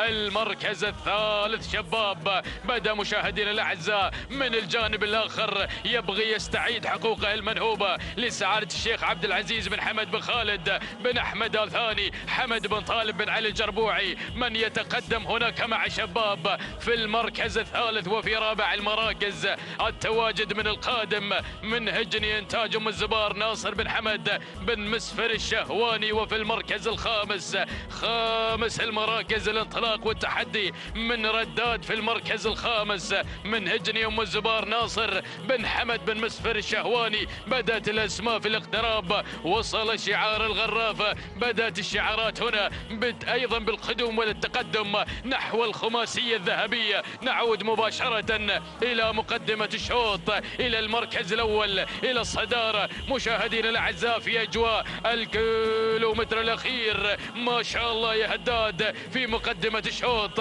يحمل الشعار الأدعم، شعار هجن الشحانية بمتابعة المشاغب محمد بن خالد بن عبد الله العطية الذي يقدم تحديات البداية، يقدم المركز الأول، يأتي بالاندفاع الكبير مع هداد. لكن شبوب مشاهدينا الأعزاء انطلاق الفوز والناموس في هذه اللحظة لسعادة الشيخ عبد العزيز بن حمد بن خالد بن أحمد الثاني. حمد بن طالب بن علي الجربوع المري بدأ يستعيد حقوقه المنهوبة، بدأ يتقدم هنا مع الأجواء النهائية، مع الأجواء الحماسية. سلام يا شباب، سلام شب المنافسة هنا مع اللحظات الأخيرة. الله يا سلام على الأداء الكبير وعلى هذه النهاية الذهبية مع شباب هو الأقرب إلى الفوز مع الناموس مع الانتصار. أهالي عين خالد حاضرين بقوة في هذا المساء الجميل. يحمل الرقم 1 وهو الرقم 1. سلام شباب سلام، سلوم شباب سلام. تهانينا لسعادة الشيخ عبد العزيز بن حمد بن خالد بن أحمد آل ثاني وحمد بن طالب بن علي الجربوع المري الذي قدم نجومية شباب في هذا الشوط. تهانينا والناموس المركز الثاني وصل هداد من هجن الشحانية بقيادة المشاغب، وفي ثالث المراكز متعب من هجن الغرافة، سالم بن عامر بن راشد المتهوشي المركز الرابع. رابع المراكز كان الرداد من هجني انتاج الزبار ناصر بن حمد بن مسفر شهوان المركز الخامس. المركز الخامس سنو من هجن المرخية عوض بن سعيد بن هدوب الوهيبي. هذه النتيجة مشاهدينا الأعزاء متابعينا الكرام. نعود إلى التوقيت الزمني، لحظة وصول شباب إلى خط النهاية، قاطع مسافة 4 كيلومتر في 5 دقائق 52 ثانية 94 جزء من الثانية. مشاهدينا الأعزاء نهني سعادة الشيخ عبد العزيز بن حمد بن خالد بن أحمد آل ثاني، والتهنئة موصولة لحمد بن طالب بن علي الجربوع المري الذي قدم لنا شباب في هذا الشوط المركز الثاني. مشاهدينا الأعزاء ثاني المراكز كان الوصول مع ثاني المراكز من هداد من هجن الشحانية. عطنا التوقيت يا مخرجنا إن أمكن، التوقيت الزمني لصاحب المركز الثاني في تحديات شوطنا الماضي.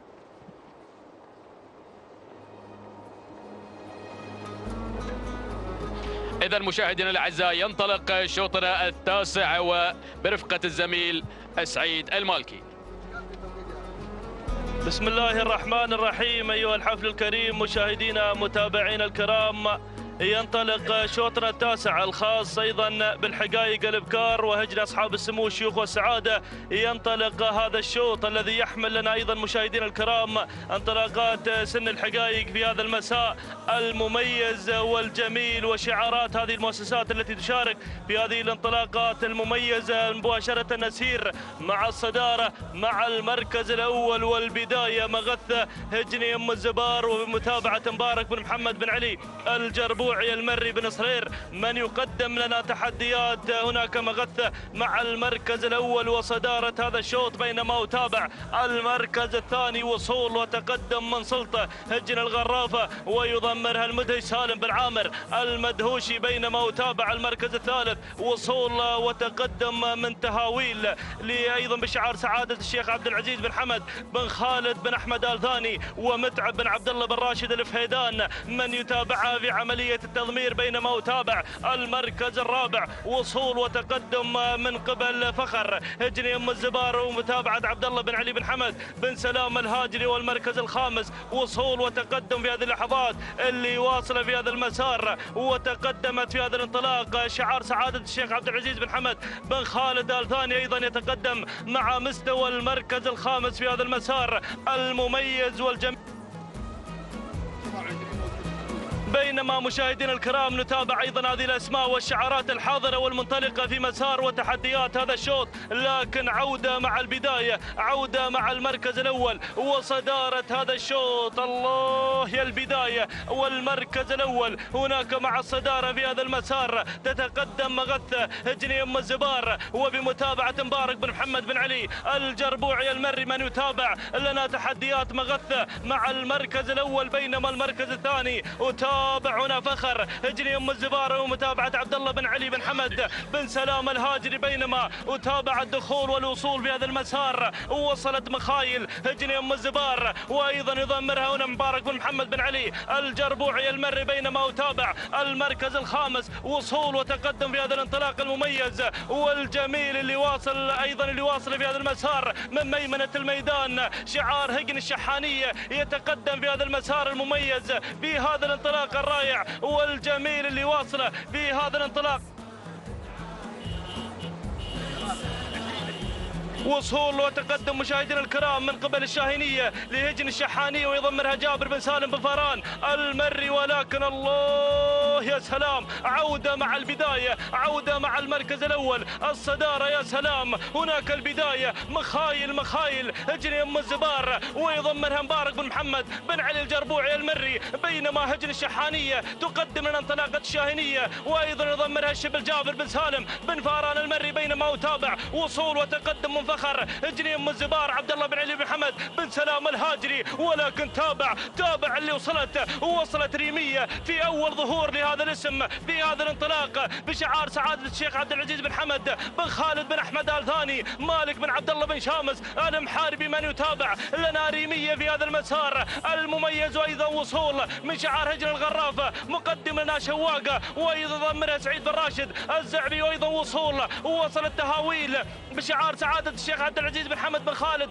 بن أحمد آل ثاني، متعب بن عبد الله بن راشد ألف هيدان، ولكن عودة مع البداية ريمية مع الصدارة بشعارها العين خالد، يقدم لنا أيضا انطلاقة ريمية مع الصدارة، ولكن دير بالك وصلت هجن الغرافة، وأيضا وصول من هجن الشحانية من خلال تواجد التزام، وأيضا يضمنها المشاغب محمد بن خالد العطية. الله يا سلام، ولكن ريمية مع البداية بشعار سعادة الشيخ عبد العزيز بن حمد بن خالد بن أحمد آل ثاني، يقدم لنا هذا الأداء المميز والجميل، وأيضا مالك بن عبد الله بن شامس المحاربي من يتابع ريمية، ولكن هجن الشحانية قادمة من خلال تواجد التزام المشاغب محمد بن خالد العطية، بدأ بمشاغباته في هذا الانطلاق المميز والجميل. الله يا سلام، السيارة نيسان بترول ستيشن في الانتظار، ولكن رصد الوصول، ووصلت نوض بشعار سعادة الشيخ عبد العزيز بن حمد بن خالد آل ثاني، ووصل الصارم محمد بن بخيت بن برقان يقدم لنا نوض، ولكن هجن الشحانية تحكم القبضة على ناموس هذا الشوط من خلال تواجد التزام. سلام هجن الشحانية، سلام التزام، سلام للمشاغب محمد بن خالد العطية الذي قدم لنا الالتزام في مسار وتحديات هذا الشوط. تهانينا والناموس لهجن الشحانية على هذا الفوز وهذا الانتصار المركز الثاني. وصلت نوض مفاجاتنا مع الامتار الاخيره بشعار سعاده الشيخ عبد العزيز بن حمد بن خالد بن احمد آل ثاني، وايضا يتابعها الصارم محمد بن بخيت بن برقان. بينما المركز الثالث مشاهدينا الكرام متابع الوصول مع ثالث التحديات، وصلت ريمية بشعار سعادة الشيخ عبد العزيز بن حمد بن خالد بن أحمد آل ثاني، وأيضا ضمنها مالك بن عبد الله بن شامس المحاربي المركز الرابع. المركز الرابع مشاهدينا الكرام متابعين الأفاضل، وصلت مع المركز الرابع هيمنة بشعار أيضا هجن الشحانية. بينما المركز الخامس وصلت ناصية لهجن الشحانية، وأيضا ضمنها الشبل جابر بن سالم بن فاران المري. هكذا مشاهدينا الكرام تابعنا هذا الشوط، ولكن وصلت لهايب. إذا مشاهدينا الكرام لهايب كانت أيضا حاضرة مع هذا الشوط واختطاف ناموس هذا الشوط بشعار هجن الشحانية، وبمتابعة المشاغب محمد بن خالد العطية 5 دقائق 57 ثانية 97 جزء من الثاني. تهانينا والناموس هجن الشحانية، والتهاني للمشاغب محمد بن خالد العطية. المركز الثاني وصلت نوض وتوقيتها الزمني 5 دقائق 59 ثانية 7 أجزاء من الثاني. تهانينا والناموس لسعادة الشيخ عبد العزيز بن حمد بن خالد بن أحمد آل ثاني، والتهاني للصارم محمد بن بخيت بن برقان المقارح.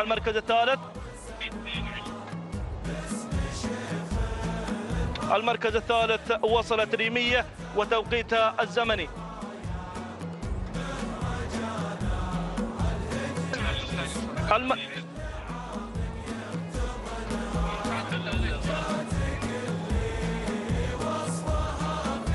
المركز الثالث 5 دقائق 59 39 جزء من الثاني. تهانينا والناموس للجميع.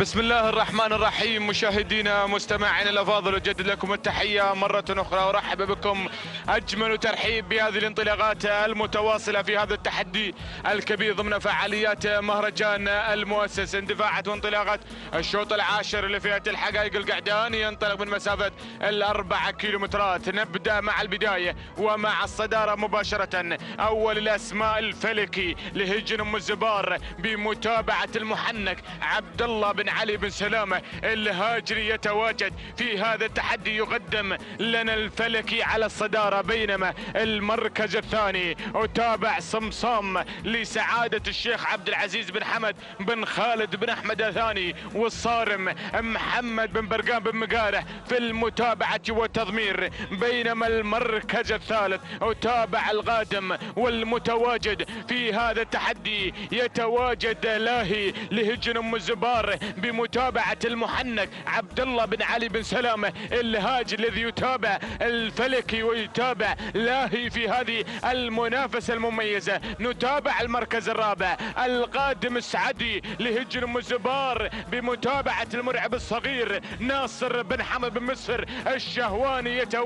يتواجد راعي الشلفة الذهبية والخنجر الفضي، راعي دلايل وراعي ايضا نضال من تابعهم بشعار هجن أم الزبار. يتقدم ناصر بن حمد بن مسفر الشهواني يقدم لنا السعدي حامل شعار هجن أم الزبار. يتواجد هذا النجم الساطع في هذا المساء. نتابع المركز الخامس القادم والمتواجد بشعار سعادة الشيخ عبد العزيز بن حمد بن خالد بن احمد آل ثاني البارز. يتقدم الى المركز الخامس بمتابعة حمد بن طالب بن عمارة المري. هذه النتيجة مشاهدينا الكرام مستمعين الافاضل للخمس المراكز الاولى، للخمس الاسماء المسيطرة المتواجدة في موقع التحدي والمنافسة. ولكن نتابع المحنك بدأ بحنكته يتقدم مع الفلكي ولاهي يحتل المركز الاول والثاني بشعار هجن أم الزبار. هذه المؤسسة العملاقة التي دخلت التاريخ من اوسع الابواب في هذا العالم الساحر، عالم سباقات الهجن العربية الاصيلة.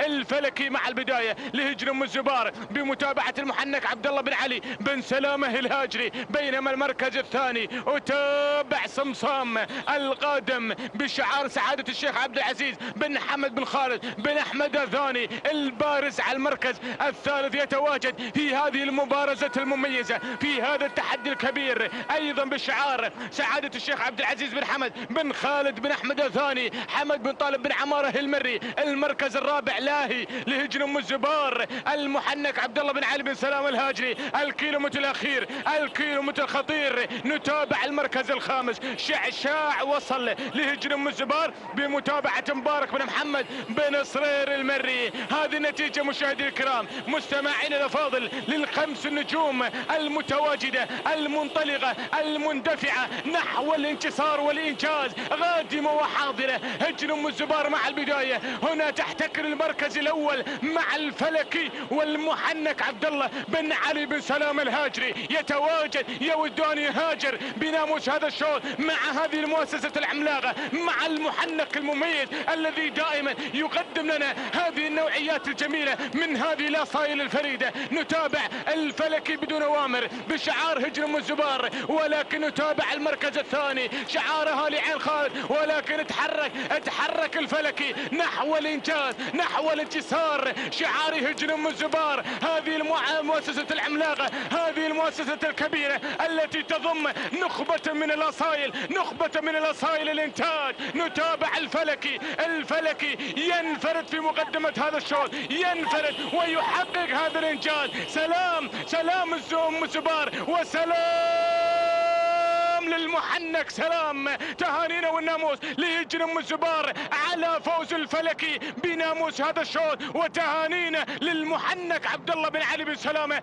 الهاجري من حقق هذا الانتصار. المركز الثاني البارز لسعادة الشيخ عبد العزيز بن حمد بن خالد بن احمد الثاني مع حمد بن طالب بن عمارة المري. المركز الثالث وصل الشعشاع لهجن أم الزبار بمتابعة مبارك بن محمد بن صرير المري. المركز الرابع لاهي لهجن أم الزبار بمتابعة عبد الله بن علي بن سلام الهاجري. المركز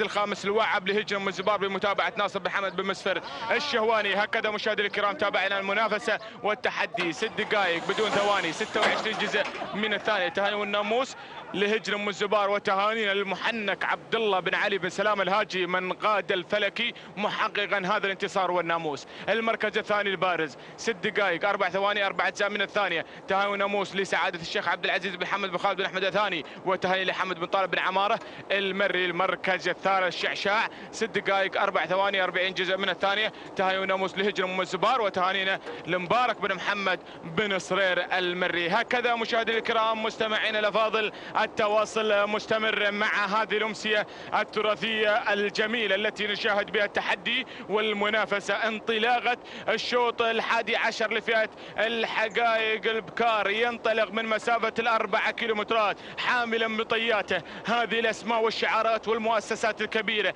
التي تشارك ضمن فعاليات مهرجان المؤسس بأول أيامه بأول تحدياته في هذا المساء المميز. نتابع هذه الشعارات الباحثة عن الناموس والباحثة عن الانتصار. نتابع البداية مباشرة. أول الأسماء أم المواقع لسعادة الشيخ عبد العزيز بن حمد بن خالد بن أحمد الثاني، شعار يا هالي عين خالد، متواجد دائما في المقدمة بمتابعة حمد بن طالب بن عمارة المري. بينما المركز الثاني نتابع شعار هجن الغرافة، فزعة هنا غادمة، شعار أجيال، شعار أجيال. يتقدم هذا الشعار المميز، يتقدم هذا الشعار الجميل، شعار هجن الغرافة يتواجد بتواجد فزعة على المركز الثاني بمتابعة المدهش سالم بن عامر المدهوشي. المركز الثالث نتابع شعار هجن الشحانية، بدأ يتسلل مباشرة إلى المركز الثاني. نتابع هذا التسلل وهذا القدوم، العبور لهجن الشحانية بمتابعة الشبل جابر بن سالم بن فاران المري. من تابع قرهود وحصل على الخنجر الذهبي يتابع العبور التي بدأت تعبر من موقع إلى موقع، وصلت مباشرة إلى المرتبة الثانية. المركز الثالث فزعة لهجن الغرافة. المركز الرابع القادمة هنا مرحلة لهجن أم الزبار بمتابعة المحنك عبد الله بن علي بن سلامة الهاجري. غادم يود الإنجاز الثاني، يود النقطة الثانية، غادم بكل قوة. هذا الشعار والمحنك الذي دائما يقدم لنا هذه الأسماء الجميلة. مرحلة هجن أم الزبار على المركز الرابع. المركز الخامس نتابع هنا سمارة غادم بشعار هجن المرقاب بمتابعة عبد الله بن محمد الصغير المحاربي. يتابع سمارة التي تحتل المركز الخامس. هذه النتيجة للخمس المراكز الأولى، للخمس الأسماء الكبيرة التي تتواجد في هذه المنافسة المميزة، في هذا الانطلاق الجميل، في هذا التحدي. بأول نداء تمتع على ما سبقكم للخمس المراكز الأولى التي تتواجد في موقع التحدي والمنافسة. نتابع البداية، نعود مباشرة مع صدارة الشوط. أم المواقع ما زالت تتواجد في موقع المركز الأول حاملة الشعار ولواء سعادة الشيخ عبد العزيز بن حمد بن خالد بن أحمد الثاني مع حمد بن طالب بن عمارة المري. ولكن هجن الشحانية الشعار الأدعم الذي دائما يتواجد في المقدمة يقدم لنا العبور التي تعبر نحو الإنجاز والتي تعبر نحو الانتصار بمتابعة الشبل جابر بن سالم بن فران المري الذي يتابع العبور. عبرت العبور في هذا الاندفاع، في هذا الرقص الرباعي والدفع التلغائي. العبور حاملة اللواء والشعار هجن الشحانية. ولكن أم المواقع على المركز الثاني. نتابع المركز الثالث، وصلت هنا فزعة لهجن الغرافة بمتابعة سالم بن عامر المدهوشي. المركز الرابع وصلت مواري لهجن الغرافة أيضا بمتابعة سالم بن عامر المدهوشي. المركز الخامس أتابع الوضاحية لسعادة الشيخ عبد العزيز بن حمد بن خالد بن أحمد الثاني، حمد بن جار الله بن علي بن حسين البريدي في المتابعة والتضمير. ولكن نعود مع البداية، نعود مع الانفراد، نعود مع التحدي والإبداع مع الشعار الأدعم والكيلومتر الأخير والخطير. العبور تعبر لوحة الكيلومتر الأخير، تعبر نحو الانتصار ونحو الإنجاز في هذا التحدي الجميل مع هذا الشعار المميز. ولكن شعار هالي عين خالد غادمين حاضرين من أجل النواميس، متواجدين مع أم المواقع على المركز الثاني لسعادة الشيخ عبد العزيز بن حمد بن خالد بن أحمد الثاني. يتقدم حمد بن طالب بن عمارة المري في المتابعة والتضمير. ثنائية جميلة تنفرد في مقدمة هذا الشوط. أم المواقع والعبور، العبور وأم المواقع. الشعار الأدعم يتقدم شعار هجن الشحانية مع العبور العابرة في هذا التحدي، العابرة بأدائها المميز مع شعار هجن الشحانية الشبل جابر بن سالم بن فران المري. ولكن أم المواقع تحركت ام المواقع لسعاده الشيخ عبد العزيز بن حمد بن خالد بن احمد الثاني مع حمد بن طالب بن عماره المري يبحث عن الانجاز الثاني برصيد هذا الشعار المميز، ولكن العبور واللحظات الاخيره الناموس اين يذهب بين هذه المؤسستين العملاقتين، ولكن الدعم واللحظات الاخيره كعادته دائما شعار الهجن الشحانيه يحقق هذا الانتصار. العبور تعبر نحو خط النهايه مع هذا الانجاز المميز. تهانينا لهجن الشحانيه وتهانينا للشبل جابر بن سالم بن فاران المري المركز الثاني. وصلت ام المواقع لسعاده الشيخ عبد العزيز بن حمد بن خالد بن احمد الثاني مع حمد بن طالب بن عماره المري المركز الثالث. وصلت مواري لهجن الغرافه مع سالم بن عامر المدهوشي المركز الرابع. المركز الرابع فزعه لهجن الغرافه بمتابعه سالم بن عامر المدهوشي المركز الخامس. أزهار لسعادة الشيخ عبد العزيز بن حمد بن خالد بن أحمد الثاني مع مالك بن عبد الله بن شامس المحاربي هي من حققت المركز الخامس. أزهار. هكذا مشاهدينا الكرام مستمعينا الأفاضل تابعتم معنا المنافسة والتحدي، فكانت العبور حاضرة متوجة بناموس هذا الشوط. هي ناموس لجنة الشحانية 6 دقائق ثانيتين 69 جزء من الثانية تهاني ناموس لجنة الشحانية، وتهاني للشبل جابر بن سالم بن فاران المري المركز الثاني من المواقع 6 دقائق 3 ثواني 49 جزء من الثاني تهاني ناموس لسعادة الشيخ عبد العزيز بن حمد بن خالد بن احمد الثاني على فوز من المواقع في المركز الثاني، وتهاني لحمد بن طالب بن عماره المري المركز الثالث. مواري 6 دقائق 5 ثواني 90 جزء من الثاني تهاني ناموس لجنة الغرابة، وتهاني للمدهش سالم بن عامر المدهوشي على فوز مواري في المركز الثالث. تهاني ناموس لجميع الفائزين.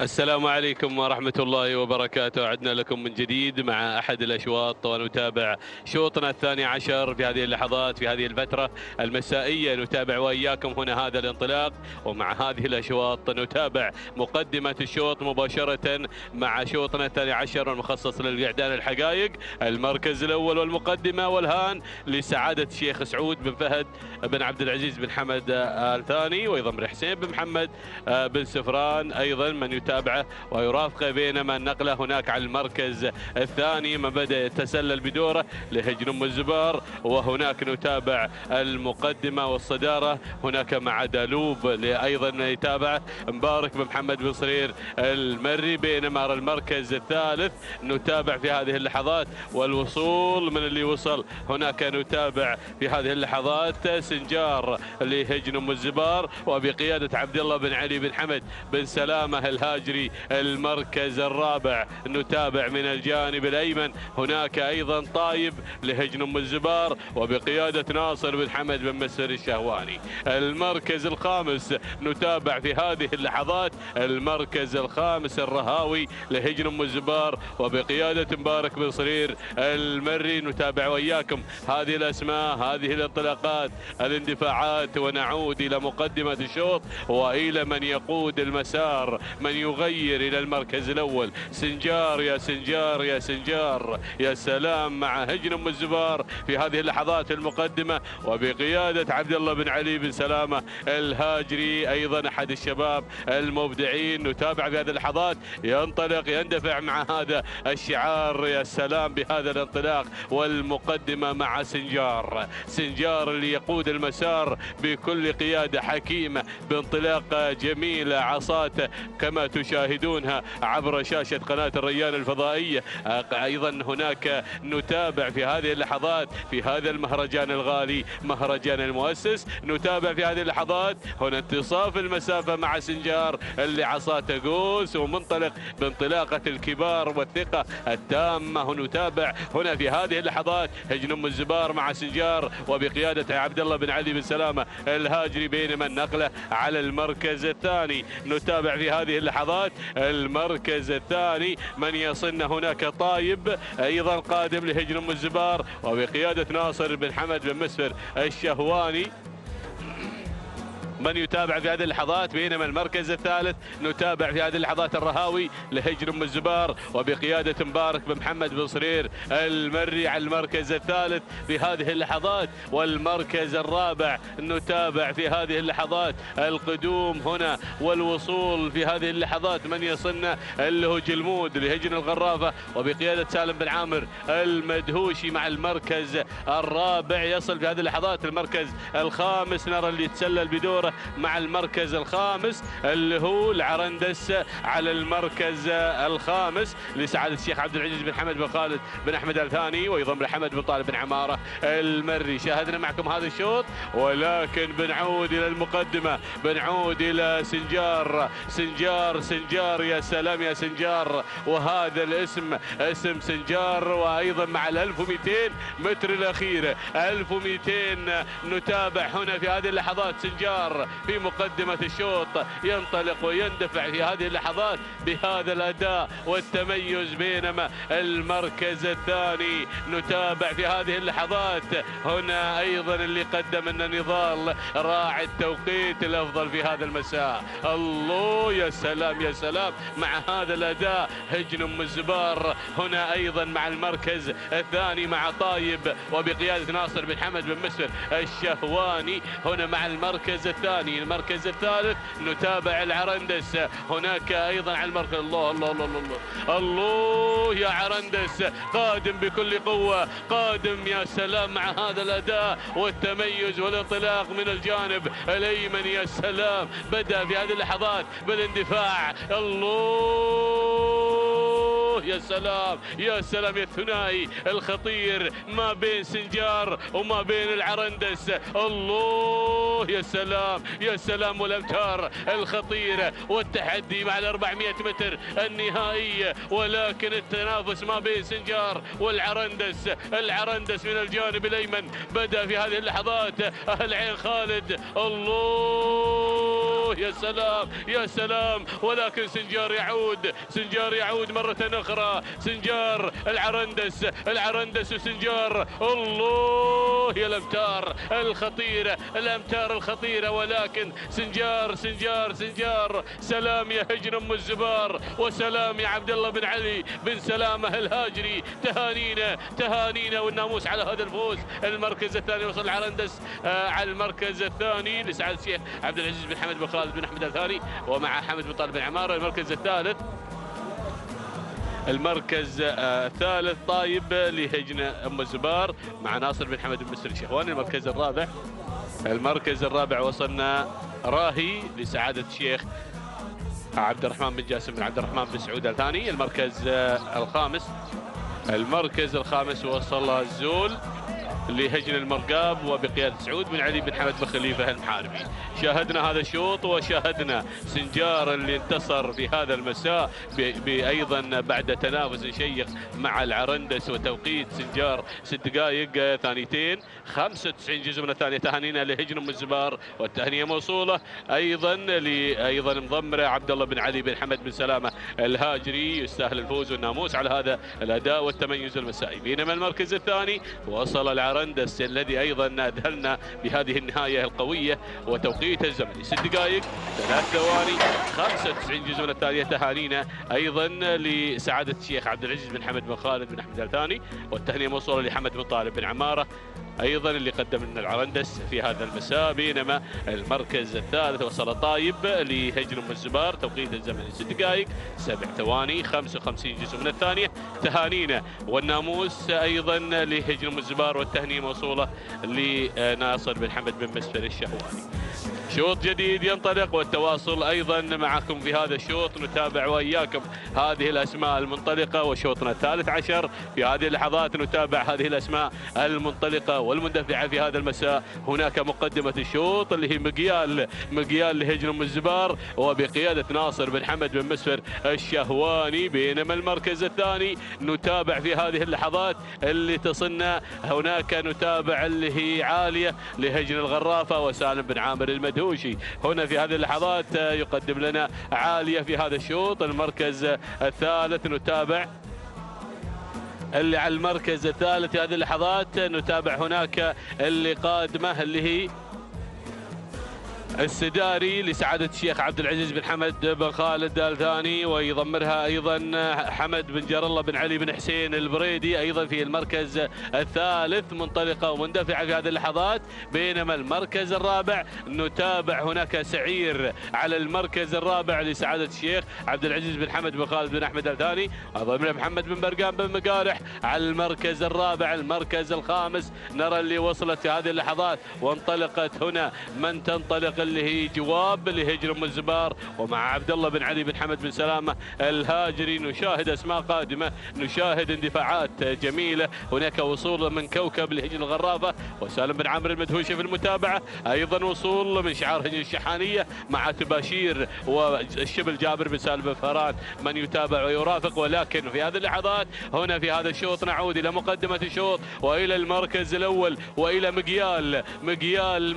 يا سلام يا سلام يا مقيال على المقدمة في هذه اللحظات، منطلقة ومندفعة هنا مع هجر ام الزبار وناصر بن حمد بن مسر الشهواني. هنا من يتابع مقيال اللي على المركز الأول وعلى مقدمة الشوط، بينما بن سلامة قادم في هذه اللحظات مع هجر ام الزبار ومع جواب قادمة في هذه اللحظات مع هجر ام الزبار وبقيادة عبد الله بن علي بن سلامة الهاجري. المركز الثالث نتابع الوصول من تباشير لهجر الشحانية والشبل جابر بن سالم بن فهران المري أيضا هنا قادم في هذه اللحظات من انتزع أحد الرموز في هذا المساء. يا سلام هنا نتابع يقدم لنا تباشير. بينما المركز الرابع في هذه اللحظات من اللي يتسلل من الجانب الأيمن نتابع عالية لهجر الغرافة وسالم بن عامر المدهوشي هنا في هذه اللحظات. بينما أرى القدوم الجديد الآخر أيضا من تسللت بدورها وقادمة. هناك ختلة قادمة لسعادة الشيخ عبد العزيز بن حمد بن خالد آل ثاني ويضمرها أيضا مالك بن عبد الله بن شامس المحاربي. في هذه اللحظات نتابع هذه الأسماء المنطلقة، ولكن بنعود إلى المقدمة وإلى الصدارة مع جواب على المركز الأول في هذه اللحظات لهجر ام الزبار وبقيادة عبد الله بن علي بن سلامة الهاجري. بينما المركز الثاني نرى اللي تسللت بدورها وغيرت على المقدمة.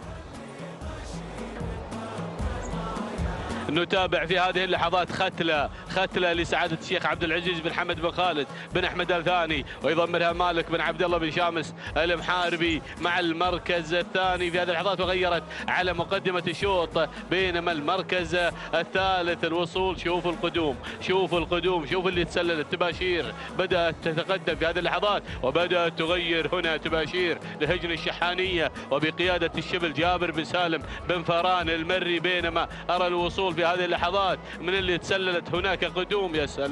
يا سلام مع هذا الأداء. هنا نتابع السداري قادمة مع المركز الرابع في هذه اللحظات، غيرت على المركز الثالث لسعادة الشيخ عبد العزيز بن حمد بن خالد بن أحمد آل ثاني ويضمرها حمد بن جار الله بن حسين البريدي أيضا في هذه اللحظات. ولكن الله يتنافس، بدأنا بالجد، بدأنا مع أيضا الانطلاقة الأخيرة مع 900 متر الأخيرة وتباشير تغير. تباشير في هذه اللحظات تنطلق في هذه اللحظات إلى مقدمة الشوط. الله يا سلام مع هذا الأداء. بينما جواب عصاها قوس في هذه اللحظات على المركز الثاني. ولكن تباشير لهجر الشحانية وبقيادة شبل جابر بن سالم بن فهران المري. شوف القادمة، شوفوا الفائزة لهجر ام الزبار وبقيادة مبارك بن محمد بن صرير المري قادم بكل قوة في هذه اللحظات مع المركز الثاني. الله يا هذا الشوط، الله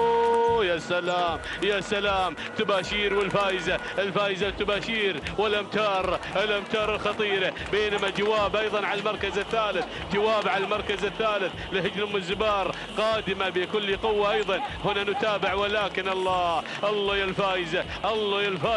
الفائزة لهجر ام الزبار وبقيادة مبارك بن صرير المري. سلام يا بن صرير ايضا مع هذا الاداء. سلام يا هجر ام الزبار، سلام والتحية والاحترام مع الفائزة.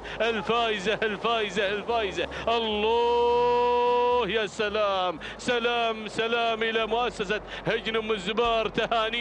تهانينا والناموس ناموس الفائزة في هذا المساء، والتهنئة موصولة لمبارك بن صرير المري أيضا من قدم لنا الفائزة في هذا المساء اللي انتزعت الناموس المركز الثاني. المركز الثاني.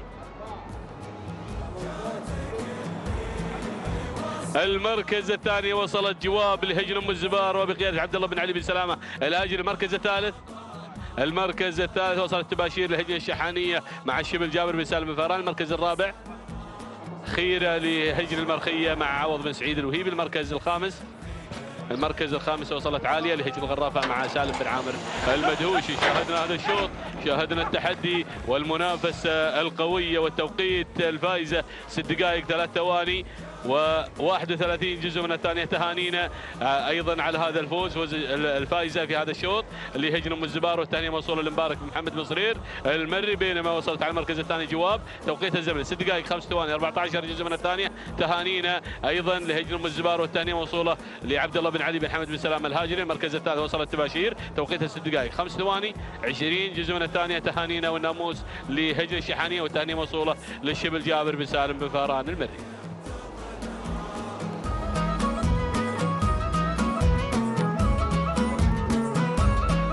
إذا مشاهدينا ومتابعينا الكرام، التواصل يستمر في هذا المساء الجميل في هذا المهرجان، مهرجان المؤسس. نتابع انطلاقة شوطنا الرابع عشر في هذه الأمسية. نتابع انطلاقة شوطنا الرابع عشر وهو شوط مخصص للإبكار، الحقائق لشعارات أصحاب السمو الشيوخ والسعادة. نتابع المركز الأول نوضة لهجن ام الزبار بمتابعة مبارك بن محمد بن علي الجربوع المري، من يقدم لنا نوضة على أول المراكز. بينما المركز الثاني نتابع الوصول من قبل شقرة أو شرقة لسعادة الشيخ سعود بن فهد بن عبد العزيز بن حمد آل ثاني وحسين بن محمد بن سالم بن سفران المري. بينما المركز الثالث الوصول في هذه اللحظات والتقدم من قبل شكل لهجن الشحانية بشعار هجن الشحانية والمضمر الشبل جابر بن سالم بن فران المري يتواجد في المركز الثالث. بينما المركز الرابع، ناخذ المركز الرابع المتقدمة والمنطلقة مشاهدينا الأعزاء. هذه مشاهدينا الكرام ومتابعينا الأفاضل، نتابع الأسماء، نتابع أيضا هنا مشاهدينا الكرام مسيك الهجن ام الزبار على مستوى المركز الرابع. بينما المركز الخامس، خامس المراكز، نتابع القادمة والمنطلقة في هذا التحدي ديما لهجن المرقاب سعود بن علي بن حمد بن خليفة المحاربي على مستوى المركز الخامس. هذه النتيجة للمراكز الخمسة الأولى. نعود مباشرة إلى ركب الصدارة لنتابع المركز الأول، نتابع مقدمة هذا الشوط، نتابع هذا الانطلاق، ولا أيضا من قبل شعار سعادة الشيخ سعود بن فهد بن عبد العزيز بن حمد آل ثاني القادم في هذه اللحظات على أول المراكز مع شرقة على المركز الأول وحسين بن محمد بن سالم بن سفران المري من يتابع شرقة على أول المراكز. بينما المركز الثاني نتابع الوصول والتحدي من قبل شكل لهجن الشحانية والشبل جابر بن سالم بن فران المري يتواجد في المركز الثاني. بينما المركز الثالث نوضة لهجن ام الزبار ومبارك بن محمد بن علي الجربوع المري يتواجد مع عملية التضمير والمتابعة، يقدم لنا نوضة على مستوى المركز الثالث. بينما المركز الرابع الوصول في هذه اللحظات والتقدم على مستوى المركز الرابع. نتابع الوصول والتقدم مشاهدينا الاعزاء في هذا التحدي الكبير. وصلت ديما بشعار هجن المرقاب وسعود بن علي بن حمد المحاربي يحتل المركز الرابع. بينما المركز الخامس نتابع مشاهدينا الاعزاء رها بشعار سعادة الشيخ عبد العزيز بن حمد بن خالد بن احمد آل ثاني ومتعب بن عبد الله بن راشد بن فيدان المري في عملية التضمير. هذه النتيجة مشاهدينا الاعزاء للمراكز الخمس الأولى. نعود مباشرة إلى البداية لنتابع الصدارة والمقدمة بشكلها الجميل بأدائها المميز. 1500 متر الشبل جابر بن سالم بن فران المري يقدم شكل من تحمل شعار هجن الشحانية على البداية. المركز الثاني شرقة على مستوى المركز الثاني لسعادة الشيخ سعود بن فهد بن عبد العزيز بن حمد آل ثاني وحسين بن محمد بن سالم بن سفران في المتابعة والتضمير على المركز الثاني، بينما المركز الثالث الوصول في هذه اللحظات من قبل نشلة، أول إذاعة لنشلة تحمل شعار سعادة الشيخ عبد العزيز بن حمد بن خالد بن أحمد آل ثاني وحمد بن طالب بن علي الجربوع المري في المتابعة والتضمير، بينما المركز الرابع وصلت في هذه اللحظات وتقدمت رها بشعار سعادة الشيخ عبد العزيز بن حمد بن خالد بن أحمد آل ثاني ومتعب بن عبد الله بن راشد بن فيدان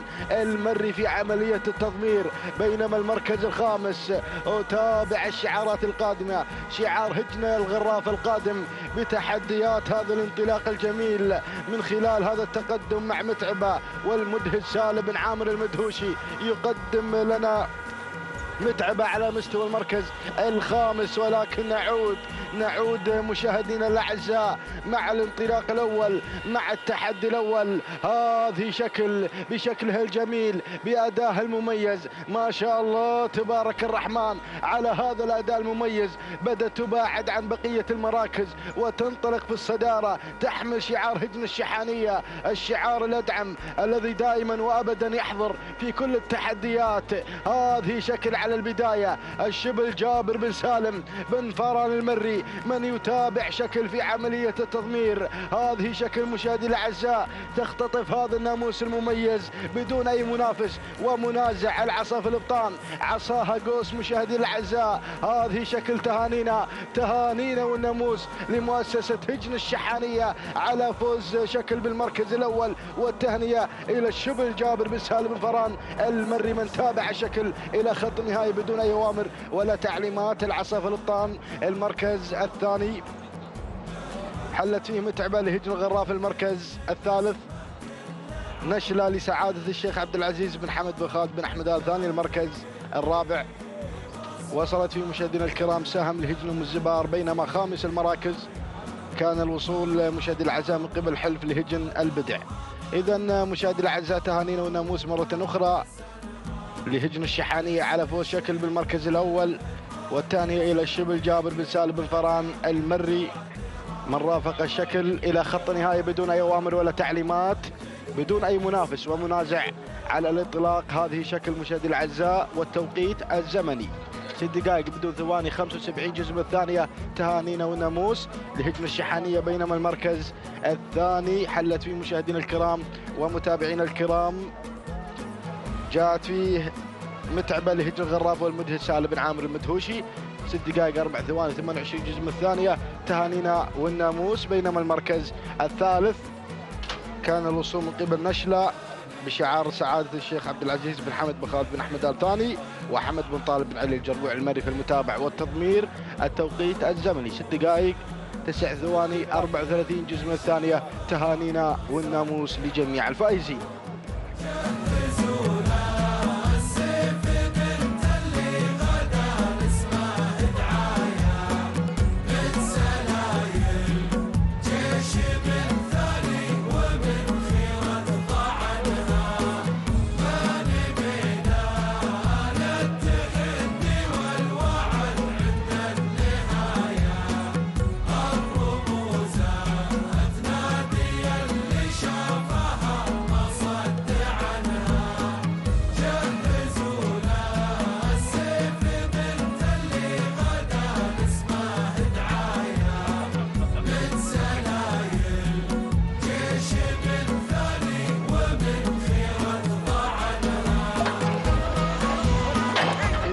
مشاهدي الأعزاء تتواصل التحديات والإثارة مرة أخرى مع انطلاق الشوط الخامس عشر في هذا المساء وفي هذا المهرجان الكبير مهرجان المؤسس.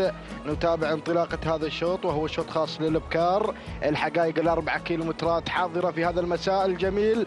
نتابع الصدارة والمقدمة ونتابع المركز الأول وزن لهجن أم الزبار بمتابعة المحنك عبد الله بن علي بن حمد بن سلامة الهاجري يتواجد على أول المراكز من خلال تقدم وزن على المركز الأول، بينما المركز الثاني الوصول في هذه اللحظات والتقدم من قبل عالية لهجن أم الزبار بمتابعة المضمر مبارك بن محمد بن علي الجربوع المري، بينما المركز الثالث اللي غيرت مباشرة إلى ثاني المراكز هذه حلب لهجن أم الزبار ومبارك بن محمد بن علي الجربوع المري. بينما المركز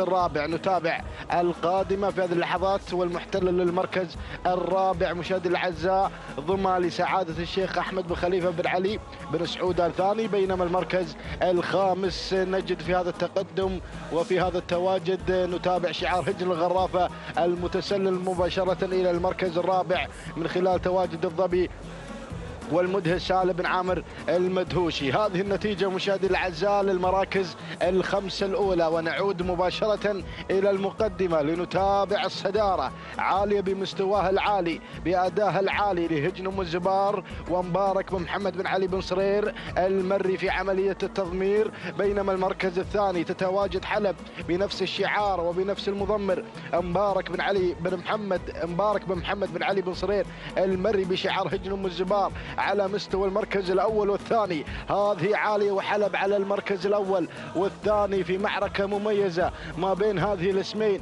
وهنا أيضا اسم جديد بدأ ينضم مع وزن لهجن أم الزبار والشاب المحنك عبد الله بن علي بن حمد بن سلام الهاجري يتواجد في المركز الثالث. بينما المركز الرابع الشحانية على أرضية ميدان الشحانية، ميدان التحديات التي نتابع من خلالها منافسة كبيرة. هنا الشحانية تحمل شعار هجن أم الزبار وناصر بن حمد بن مسفر الشهواني المرعب الصغير يتواجد من خلال تواجد الشحانية على رابع المراكز.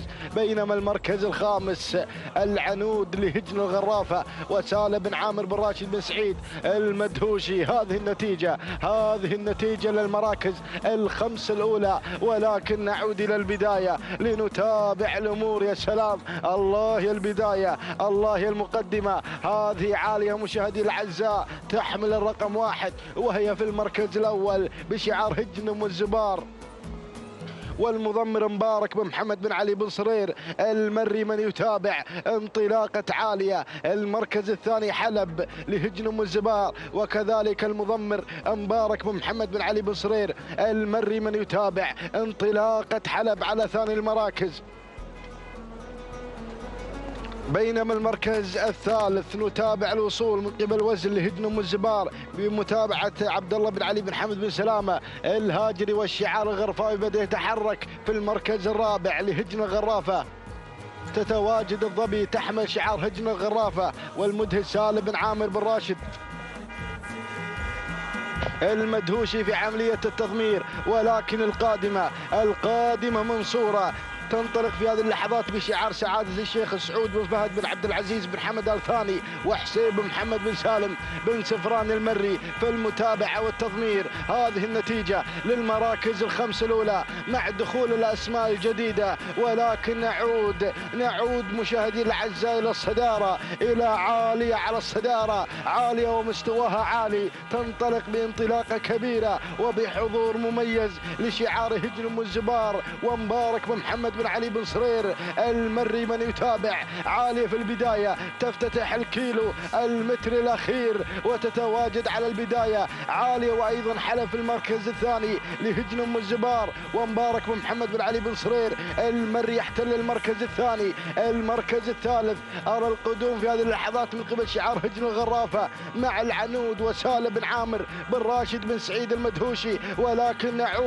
نعود إلى المركز الأول والثاني. الله يا عالية وحلب وعالية في موقع واحد وفي انطلاقة مميزة لشعار أم الزبار. ولكن حلب غيرت مشاهدي الأعزاء، حلب غيرت إلى المقدمة، تنطلق في المركز الأول. هذه حلب مشاهدي الأعزاء تتصدر وتنطلق في البداية بشعار هجن أم الزبار ومبارك بن محمد بن علي بن صرير المري. بينما المركز الثاني عالية لهجن أم الزبار بمتابعة أيضا مبارك بن محمد بن علي بن صرير المري. وثالث التحديات أرى التحرك، أرى الانطلاق من قبل الظبي لهجن الغرافة وسالم بن عامر بن راشد بن سعيد المدهوشي. ولكن خلاص فارق مستحيل ما بين المركز الثاني والثالث. ولكن الله يا حلب على البداية، حلب على المقدمة لهجن أم الزبار. ولكن عالية تعود مرة أخرى لتعلن الأداء العالي عالي لتعلن الانطلاق الكبير والحضور المميز.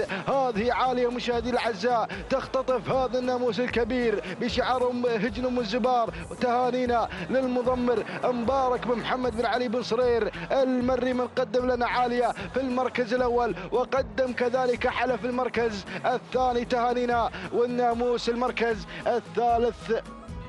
الثالث جاءت في مشاهدينا الكرام ومتابعينا إلى فاضل منصورة لسعادة الشيخ سعود بن فهد بن عبد العزيز بن حمد آل ثاني. المركز الرابع كان الوصول مشاهدينا الأعزاء العنود الهجر غراف. المركز الخامس كان الوصول مشاهدينا الأعزاء من قبل الشام خلي سعادة الشيخ مشعل بن عبد الله بن عبد الرحمن آل ثاني. إذا مشاهدينا الأعزاء تهانينا والناموس مرة أخرى لهجن أم الزبار على فوز عالية بالمركز الأول، والتهنئة موصولة إلى المضمر مبارك بن محمد بن علي بن صرير المري مقدم عالية بهذا الأداء الكبير. التوقيت الزمني 6 دقائق 3 ثواني 14 جزء من الثانية هو توقيت عالية. تهانينا والناموس لهجن أم الزبار. بينما المركز الثاني حلت فيه حلب لهجن أم الزبار والمضمر مبارك بن محمد بن علي بن صرير المري 6 دقائق 4 ثواني 16 جزء من الثانية. تهانينا والناموس. بينما المركز الثالث حلت فيه مشاهدينا الكرام ومتابعينا الأفاضل. المركز الثالث جاءت في مشاهدينا الكرام منصورة لسعادة الشيخ سعود بن فهد بن عبد العزيز بن حمد آل ثاني وحسين بن محمد بن سالم بن سفران المري 6 دقائق 15 ثانية 23 جزء من الثانية. تهانينا والناموس لجميع الفائزين.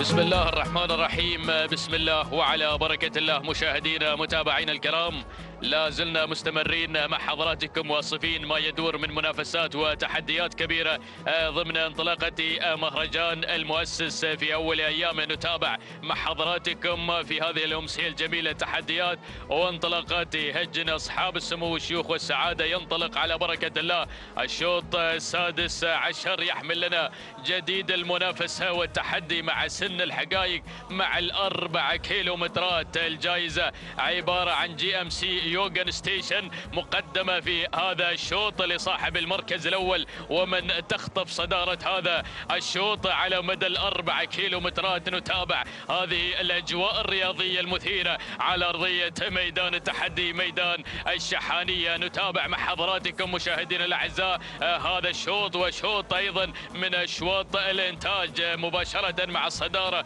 ومع المقدمة. هذه الريم في مقدمة الشوط من هجن أم الزبار. تتقدم في المركز الأول مبارك بن محمد بن علي الجربوع المري من يقدم الريم في المركز الأول وفي الصدارة. تليها على ثاني المراكز أشواق على المركز الثاني من هجن أم الزبار مبارك بن محمد بن علي الجربوع المري في عملية التضمير. بينما على المركز الثالث هذه العبية اللي خذت المركز الثالث من هجن أم الزبار مبارك بن محمد بن علي الجربوع المري من يقدم هذه الثلاثية الجميلة، من يقدم هذا التحدي المميز في مسار وانطلاقة هذا الشوط. بينما ننتقل مباشرة إلى المركز الرابع لنجد فرس في رابع المراكز من هجن أم الزبار عبد الله بن علي بن حمد بن سلامة الهاجري من يتواجد أيضا في تحديات هذا المساء. الشاب المحنك هنا منطلقا في تحدياته مع فرس على المركز الرابع وخامس المراكز.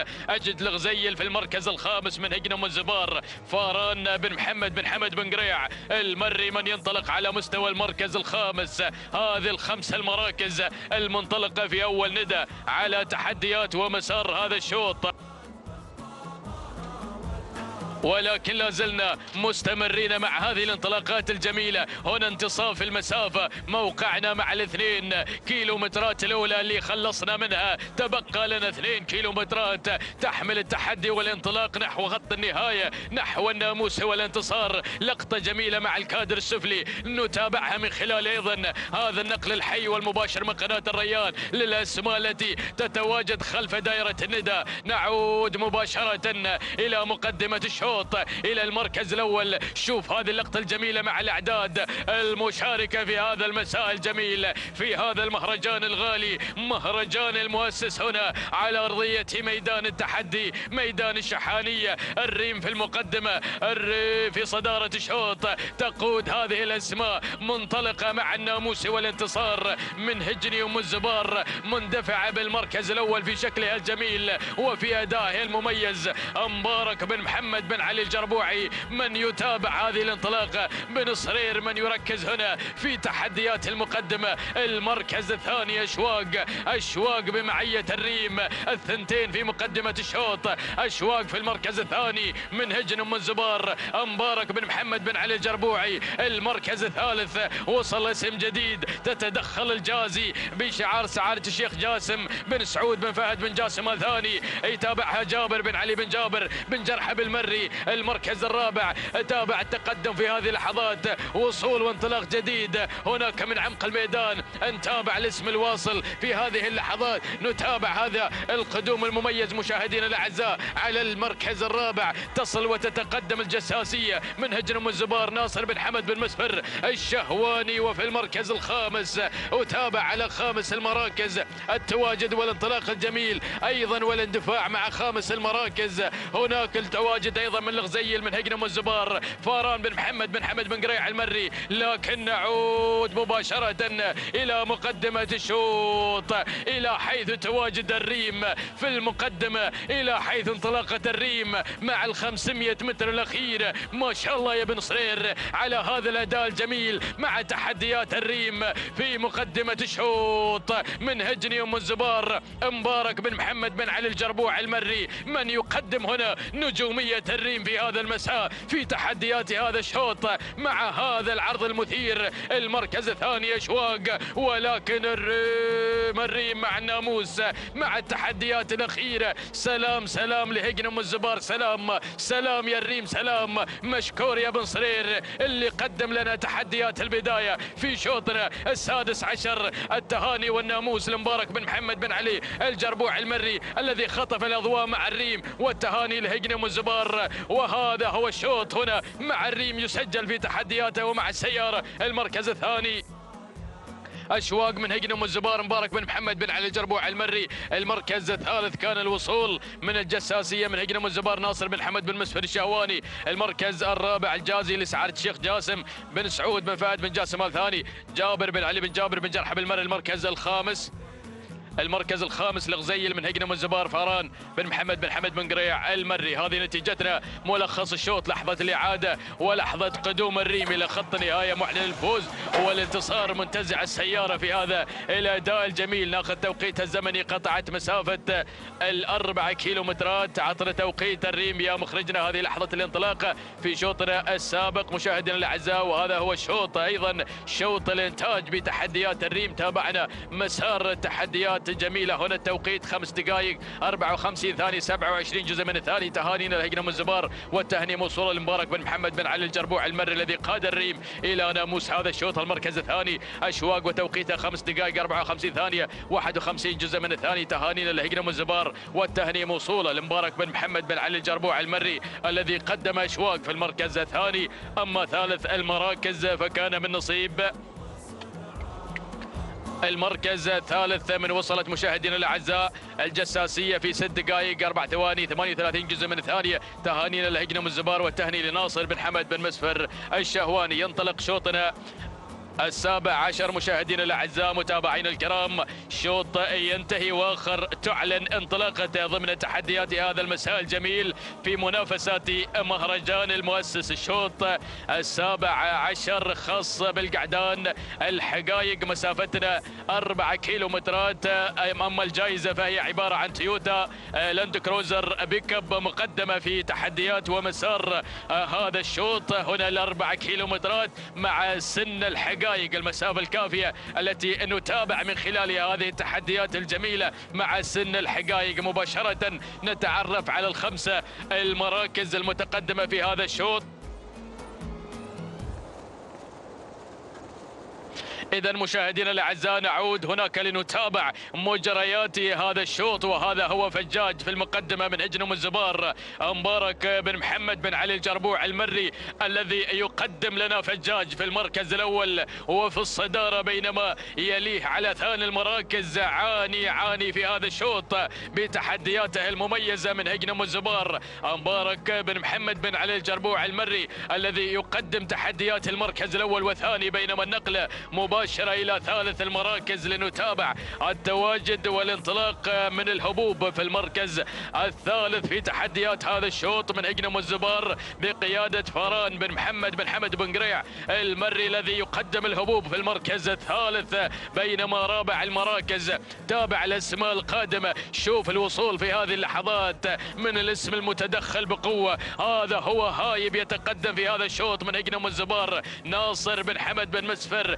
الشهواني قادم المرعب الصغير بتحدياته مع هايب المركز الخامس. وتابع التواجد من نبيه في خامس المراكز من هجن الزبار مبارك بن محمد بن علي الجربوع المري. هذه الخمسة المراكز المتقدمة في هذا الشوط، شوط من أشواط الإنتاج. نتابع تحديات البداية، نعود مباشرة إلى مقدمة الشوط. هنا نتابع هذه الأجواء الرياضية المميزة على أرضية ميدان التحدي في أغلى المهرجانات، في مهرجان المؤسس طيب الله ثراه. نعود مباشرة إلى المقدمة مع تواجد فجاج في مقدمة الشوط في المركز الأول في صدارة المسار، يتقدم بشعار هجن الزبار. يندفع هنا مع تحديات البداية مبارك بن محمد بن علي الجربوعي الذي يقدم لنا فجاج في مقدمة الشوط، وبمعية فجاج عاني من هجن الزبار مبارك بن محمد بن علي الجربوع المري من يتواصل هناك مع تحديات المركز الثاني. المركز الثالث التواجد والانطلاق من هايب من هجن الزبار، ولكن ينخطف من متباهي يصل في أول إذاعة في هذا المساء الجميل وفي هذا الشوط. قادم متباهي من هجن الزبار مبارك بن محمد بن علي الجربوع المري يقدم تحديات متباهي على المركز الثالث. وفي رابع المراكز التواجد والاندفاع من هايب من هجن الزبار ناصر بن حمد بن مسفر الشهواني ناخذ المركز الخامس. يصل في هذه اللحظات الهبوب هجن الزبار تتواجد بتحدياتها مع المركز الخامس، ويتقدم فران بن محمد بن حمد بن قريع المري. هذه النتيجة مشاهدينا الأعزاء، بينما هنا نتواجد في أجواء الكيلو متر الأخير. نعود مباشرة إلى المقدمة، إلى الصدارة، إلى فجوج مع الناموس والانتصار. لا زال بطلا لهذا الشوط، يتقدم في هذا الأداء الجميل مع الأجواء النهائية، مع الأجواء المثيرة، مع لحظات الناموس والانطلاق. هذا هو فجاج من هجن الزبار مبارك بن محمد بن علي الجربوع المري يقدم نجومية فجاج في مقدمة الشوط، وعاني في المركز الثاني مع هذا الأداء الجميل في تحديات ثاني المراكز من هجن الزبار بمتابعة مبارك بن محمد بن علي الجربوعي المري. مشكور يا بن صرير. شوف هذا الفارق ما بين المركز الثالث، هناك نتابع أيضا التواجد والاندفاع الجميل مع ثالث المراكز، ولكن هنا المقدمة فجاج مع الناموس مع الانتصار عاني في المركز الثاني. الاثنين في مقدمة الشوط ثنائية ولا أجمل، نتابعها من خلال هذه اللحظات مع المركز الأول والثاني قادم في ثالث المراكز متباهي، ولكن هنا فجاج مع الناموسي مع الانتصار. سلام لهجن الزبار، سلام. مشكور يا بن صرير. لحظات الوصول إلى خط النهاية إلى الناموس والانتصار. تهانينا والناموس المركز الثاني من وصل عاني من هجن الزبار مبارك بن محمد بن علي الجربوع المري. المركز الثالث متباهي من هجن الزبار مبارك بن محمد بن علي الجربوع المري. المركز الرابع كان الوصول من هايب من هجن الزبار بقيادة ناصر بن حمد بن مسفر الشهواني. وفي رابع المراكز المركز الرابع المركز الخامس كان ارسال لسعاده الشيخ عبد العزيز بن حمد بن خالد بن احمد ال ثاني مع محمد بن بخيت بن برقان. هذه نتيجتنا. نعود الى التوقيت الزمني لحظه وصول فجاج لخط النهايه معلن فوزه وانتصار قاطع ال 4 كيلومتر في 5 دقائق 57 ثانيه 6 من الاجزاء من الثواني. تهانينا لهجن ام الزبار والتهنئه المبارك من محمد بن علي الجربوع المري المركز الثاني عاني توقيته 5 دقائق 57 ثانيه 12 جزء من الثاني. تهانينا لهجن ام الزبار والتهنئه المبارك من محمد بن علي الجربوعي المري المركز الثالث كان من نصيب متباهي توقيته الزمني 5 دقائق 58 ثانيه 15 جزء من الثاني. تهانينا لهجن ام الزبار والتهنئه المبارك من محمد بن علي الجربوعي المري.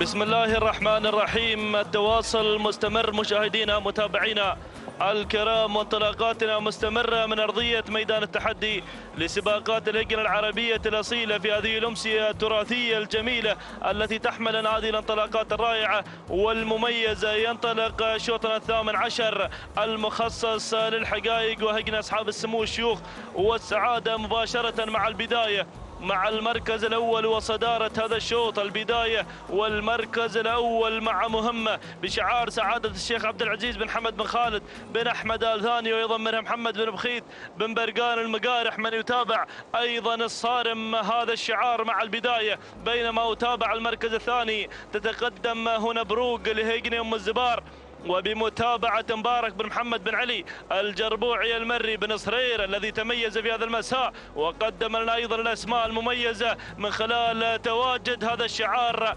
الكبير. نتابع المركز الثالث وصول وتقدم من غدير لهيجن أم الزبار، وأيضا منها فاران بن محمد بن حمد بن قريع المري. بينما أتابع هنا الوصول والدخول من معذورة لهيجن أم الزبار، وأيضا منها أيضا فاران بن محمد بن حمد بن قريع المري. بينما أتابع المركز الخامس وصول وتقدم من ميمنة الميدان اللي تصل في هذا المسار المميز والجميل. وصول وتقدم من خطيرة لسعادة الشيخ عبد الرحمن بن جاسم بن عبد الرحمن بن سعود ال ثاني. هادي بن جار الله بن علي بن جار الله من يتابعها في عملية التضمير والمتابعة. لكن عودة مع البداية، نعود مع المركز الأول وصدارة هذا الشوط.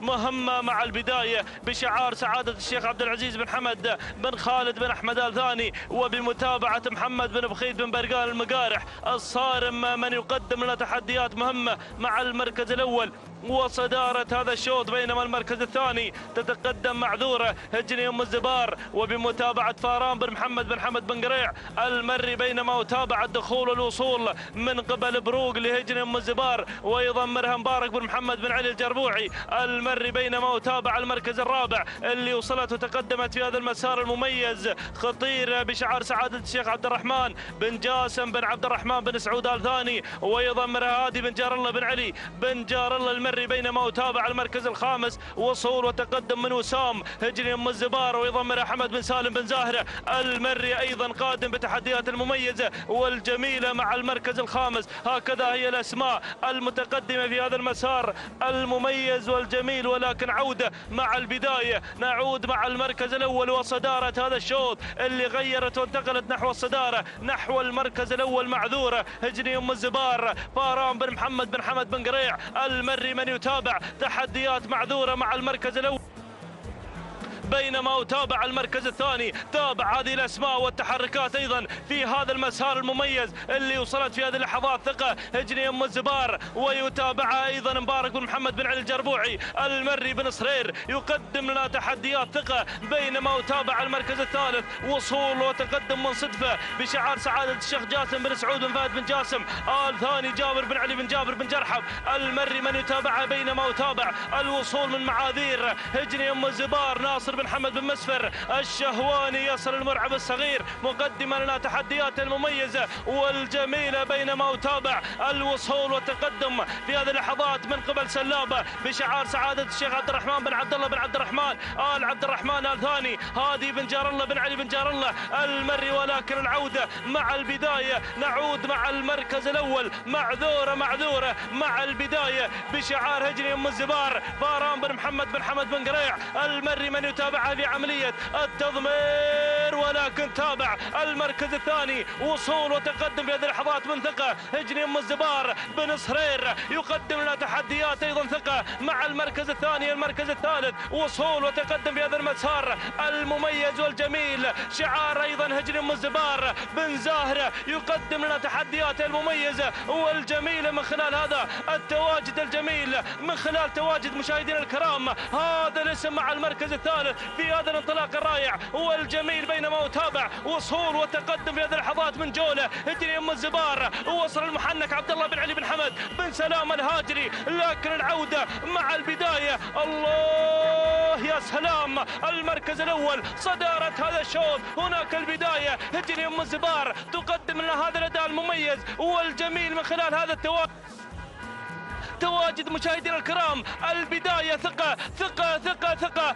بن صرير يصر على الناموس وعلى الانتصار، يقدم لنا هذه الأسماء المميزة التي تملكها أيضا هذه المؤسسة، مؤسسة هجني أم الزبار. تهانينا والناموس على فوز ثقة بناموس هذا الشوط. مشكور يا بن صرير، مشكور يا بن صرير، 10 على 10 يا بن صرير. سلمت يمينك على هذا الأداء المميز والجميل اللي تقدم أيضا هذه الأسماء المميزة. تهانينا والناموس على فوز ثقة. بينما المركز الثاني اللي وصلت مع المركز الثاني مشاهدينا الكرام جولة هجري أم الزبار ومتابعة عبد الله بن علي بن حمد بن سلامة الهاجري. المركز الثالث، المركز الثالث وصلت معذورة هجري أم الزبار ومتابعة فاران بن محمد بن حمد بن قريع المري. المركز الرابع، المركز الرابع وصلت معاذير هجري أم الزبار ويضمرها أيضا ناصر بن حمد بن مسفر الشاواني. المركز الخامس، المركز الخامس وصلت رسلان لهجن الغرافة بمتابعة سعيد بن راشد الزعبي. هكذا مشاهدينا الكرام متابعين الأفاضل تابعنا هذا الشوط، ولكن حضرت ثقة بثقتها الكبيرة على ناموس وانتصار هذا الشوط. تهاني وناموس لهجن أم الزبار والتهاني لبن صرير على هذا الفوز وهذا الانتصار. 6 دقائق 3 ثواني 76 جزء من الثاني. تهاني وناموس لهجن أم الزبار والتهاني لمبارك بن محمد الجربوعي المري. المركز الثاني وصلت مشاهدينا الكرام متابعين الأفاضل جولة وتوقيتها الزمني 6 دقائق 5 ثواني 45 جزء من الثانية. تهاني والناموس لهجن أم الزبار والتهاني للمحنك عبد الله بن علي بن سلامة الهاجري. المركز الثالث، المركز الثالث وصلت معذورة وتوقيتها الزمني 6 دقائق 7 ثواني 31 جزء من الثانية. تهانينا والناموس لهجن أم الزبار والتهاني لفاران بن محمد بن حمد بن قريع المري. إذا مشاهدينا الكرام متابعينا الأفاضل المتواصلين وانطلاقاتنا المميزة في هذا المساء المميز مشاهدينا الكرام، ينطلق شوط الختام، ختام هذه الأمسية التراثية الجميلة التي حملت لنا انطلاقات سن الحقائق ليجني أصحاب السمو الشيوخ والسعادة ضمن هذا المهرجان السنوي الكبير، مهرجان المؤسس طيب الله ثراه واسكنه فسيح جناته. نسير مشاهدينا الكرام متابعينا الأفاضل مع هذا الشوط الذي يحمل لنا في طياته انطلاقة القعدان مباشرة مع البداية مع المركز الأول وصدارة هذا الشوط. البداية مع سعود مع المركز الأول وهجني أم الزبار وأيضا بن صرير من يقدم لنا تحديات. سعود مع المركز الأول بينما المركز الثاني أتابع مبعد لهجني أم الزبار وأيضا يضمرها بن صرير، يضمر مبارك بن محمد بن علي الجربوعي المري من تميز في هذه الأمسية التراثية الجميلة وقدم لنا هذه الأسماء المميزة التي تملكها مؤسسة هجني أم الزبار. مشكور يا بن صرير على هذه الأداء المميز والجميل اللي قدم أيضا في هذه الأمسية التراثية الجميلة. وتابع المركز الثالث وصول من الراسي بشعار سعادة الشيخ عبد العزيز بن حمد بن خالد بن أحمد آل ثاني ومتابعة محمد بن بخيت بن برقان المقارح الصارم من يقدم لنا أيضا تحديات. هنا مشاهدينا الكرام الراسي بينما أتابع المركز الرابع وصول وتقدم من النصر لهجني أم الزبار ويضمرها أيضا المرعب الصغير ناصر بن حمد بن مسفر الشهواني من اختطف شلف الإنتاج أيضا في هذا المساء مع هذا الشعار الكبير وهذه المؤسسة الكبيرة. وتابع المركز الخامس التي تتقدم في هذا المسار المميز من ميمنة الميدان همهوم من يصل هناك أيضا بشعار هجني أم الزبار وبمتابعة عبد الله بن علي بن حمد بن سلام الهاجري اللي قادم أيضا مقدما لنا تحديات. أيضا هذا الاسم مع المركز الرابع. المركز الخامس وصول من درب لهجني أم الزبار ويضمر أيضا المرعب الصغير ناصر بن محمد بن مسفر الشهواني. هكذا هي الأسماء المتقدمة في هذا المسار المميز والجميل، ولكن عودة مع البداية عودة مع المركز الأول سعود مع البداية بشعار هجني أم الزبار، ومبارك بن محمد بن علي الجربوعي المري بن صرير من يقدم لنا تحديات. سعود مع المركز الأول مع صدارة هذا الشوط، بينما يتابع المركز الثاني من يتقدم من ميمنة الميدان. هناك همهوم لهجني أم الزبار وعبد الله بن علي بن حمد بن سلامة الهاجري من يتابع لنا همهوم، بينما يتابع المركز الثالث وصول وتقدم من جزيل بشعار سعادة الشيخ سعود بن فهد بن عبد العزيز بن حمد آل ثاني حسين بن محمد بن سالم آل سفران من يتابعه في عملية التضمير والمتابعة، بينما يتابع المركز الرابع وصول وتقدم من الراسي بشعار سعادة الشيخ عبد العزيز بن حمد بن خالد بن أحمد آل ثاني والصارم محمد بن بخيت بن برقال المقارح من يتابع أيضا الراسي، بينما المركز الخامس وصول وتقدم مشاهدينا الكرام من قبل اللي واصل مداهم بشعار سعادة الشيخ مشعل بن عبد الله بن عبد الرحمن آل ثاني وهادي بن جار الله بن علي بن جار الله المري من يتابع هذا الشعار مع المركز الخامس في هذا الانطلاق المميز. لكن عودة مع البداية، عودة مع المركز الأول وصدارة هذا الشوط سعود مع البداية، سعود مع المركز الأول هجري أم الزبار وبن صرير مبارك بن محمد بن علي الجربوعي المري في هذا الانطلاق المميز حاضر بتحديات وانطلاقة هذا الشعار مع المركز الأول، بينما يتابع المركز الثاني ثاني تحديات الراسي بشعار سعادة الشيخ عبد العزيز بن حمد بن خالد بن أحمد آل ثاني وأيضا محمد بن بخيت بن برقان من يتابع هذا الشعار، بينما المركز الثالث وصول وتقدم من همهوم هجري أم الزبار عبد الله بن علي بن حمد بن سلام الهاجري، والمركز الرابع وصول وتقدم من زاجل بشعار سعادة الشيخ عبد العزيز بن حمد بن خالد بن أحمد آل ثاني ووصل متعب بن عبد الله بن راشد آل فهيدان المري، بينما المركز الخامس تابع الوصول والتسلل ووصل هياض هجري أم الزبار ناصر بن حمد بن مسفر الشهواني يصل بتحدياته المميزة والجميلة. ولكن عودة مع البداية سعود من يبحث عن السعد في مسار وتحديات هذا الشوط، شوط الختام يا بن صرير. الله يا سلام، تابع هذا الأداء المميز والجميل اللي قدمه سعود وبن صرير، مصر أن يختطف ناموس شوط الختام في هذا المساء المميز. إن لم يكن كلام آخر لبقية المشاركين، لكن دير بالك تحرك الراسي بتحدياته المميزة، تحرك الصارم محمد بن بخيت بن برقان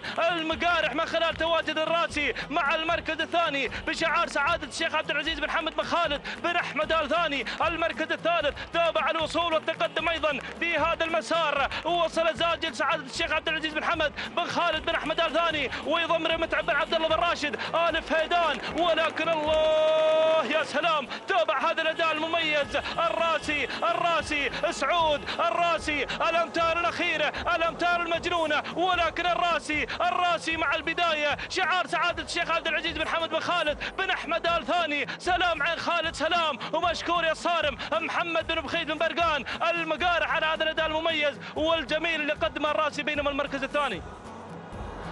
الثاني وصل سعود بشعار هجني أم الزبار وبمتابعة مبارك بن محمد بن علي الجربوعي المري. المركز الثالث وصل زاجل بشعار سعادة الشيخ عبد العزيز بن محمد بن خالد بن أحمد آل ثاني ويضمر متعب بن عبد الله بن راشد الفهيدان المري. المركز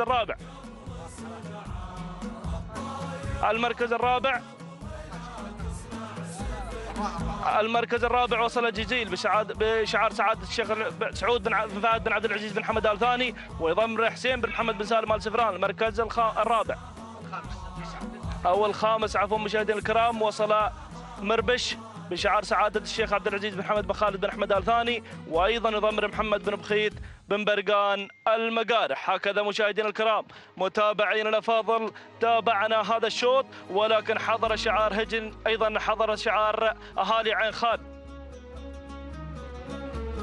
إذا مشاهدينا الكرام تهاني والناموس على هذا الفوز، هذا الانتصار 6 دقائق بدون ثواني 91 جزء من الثاني. تهاني والناموس بشعار سعادة الشيخ عبد العزيز بن محمد بن خالد بن أحمد آل ثاني، والتهاني للصارم محمد بن بخيت بن برقان المقارح. سلام يا عين خالد سلام. المركز الثاني وصل أيضا سعود وتوقيت الزمني 6 دقائق وثاني و19 جزء من الثاني. تهاني والناموس لهجن أم الزبار، والتهاني لمبارك بن محمد بن علي الجربوعي المري.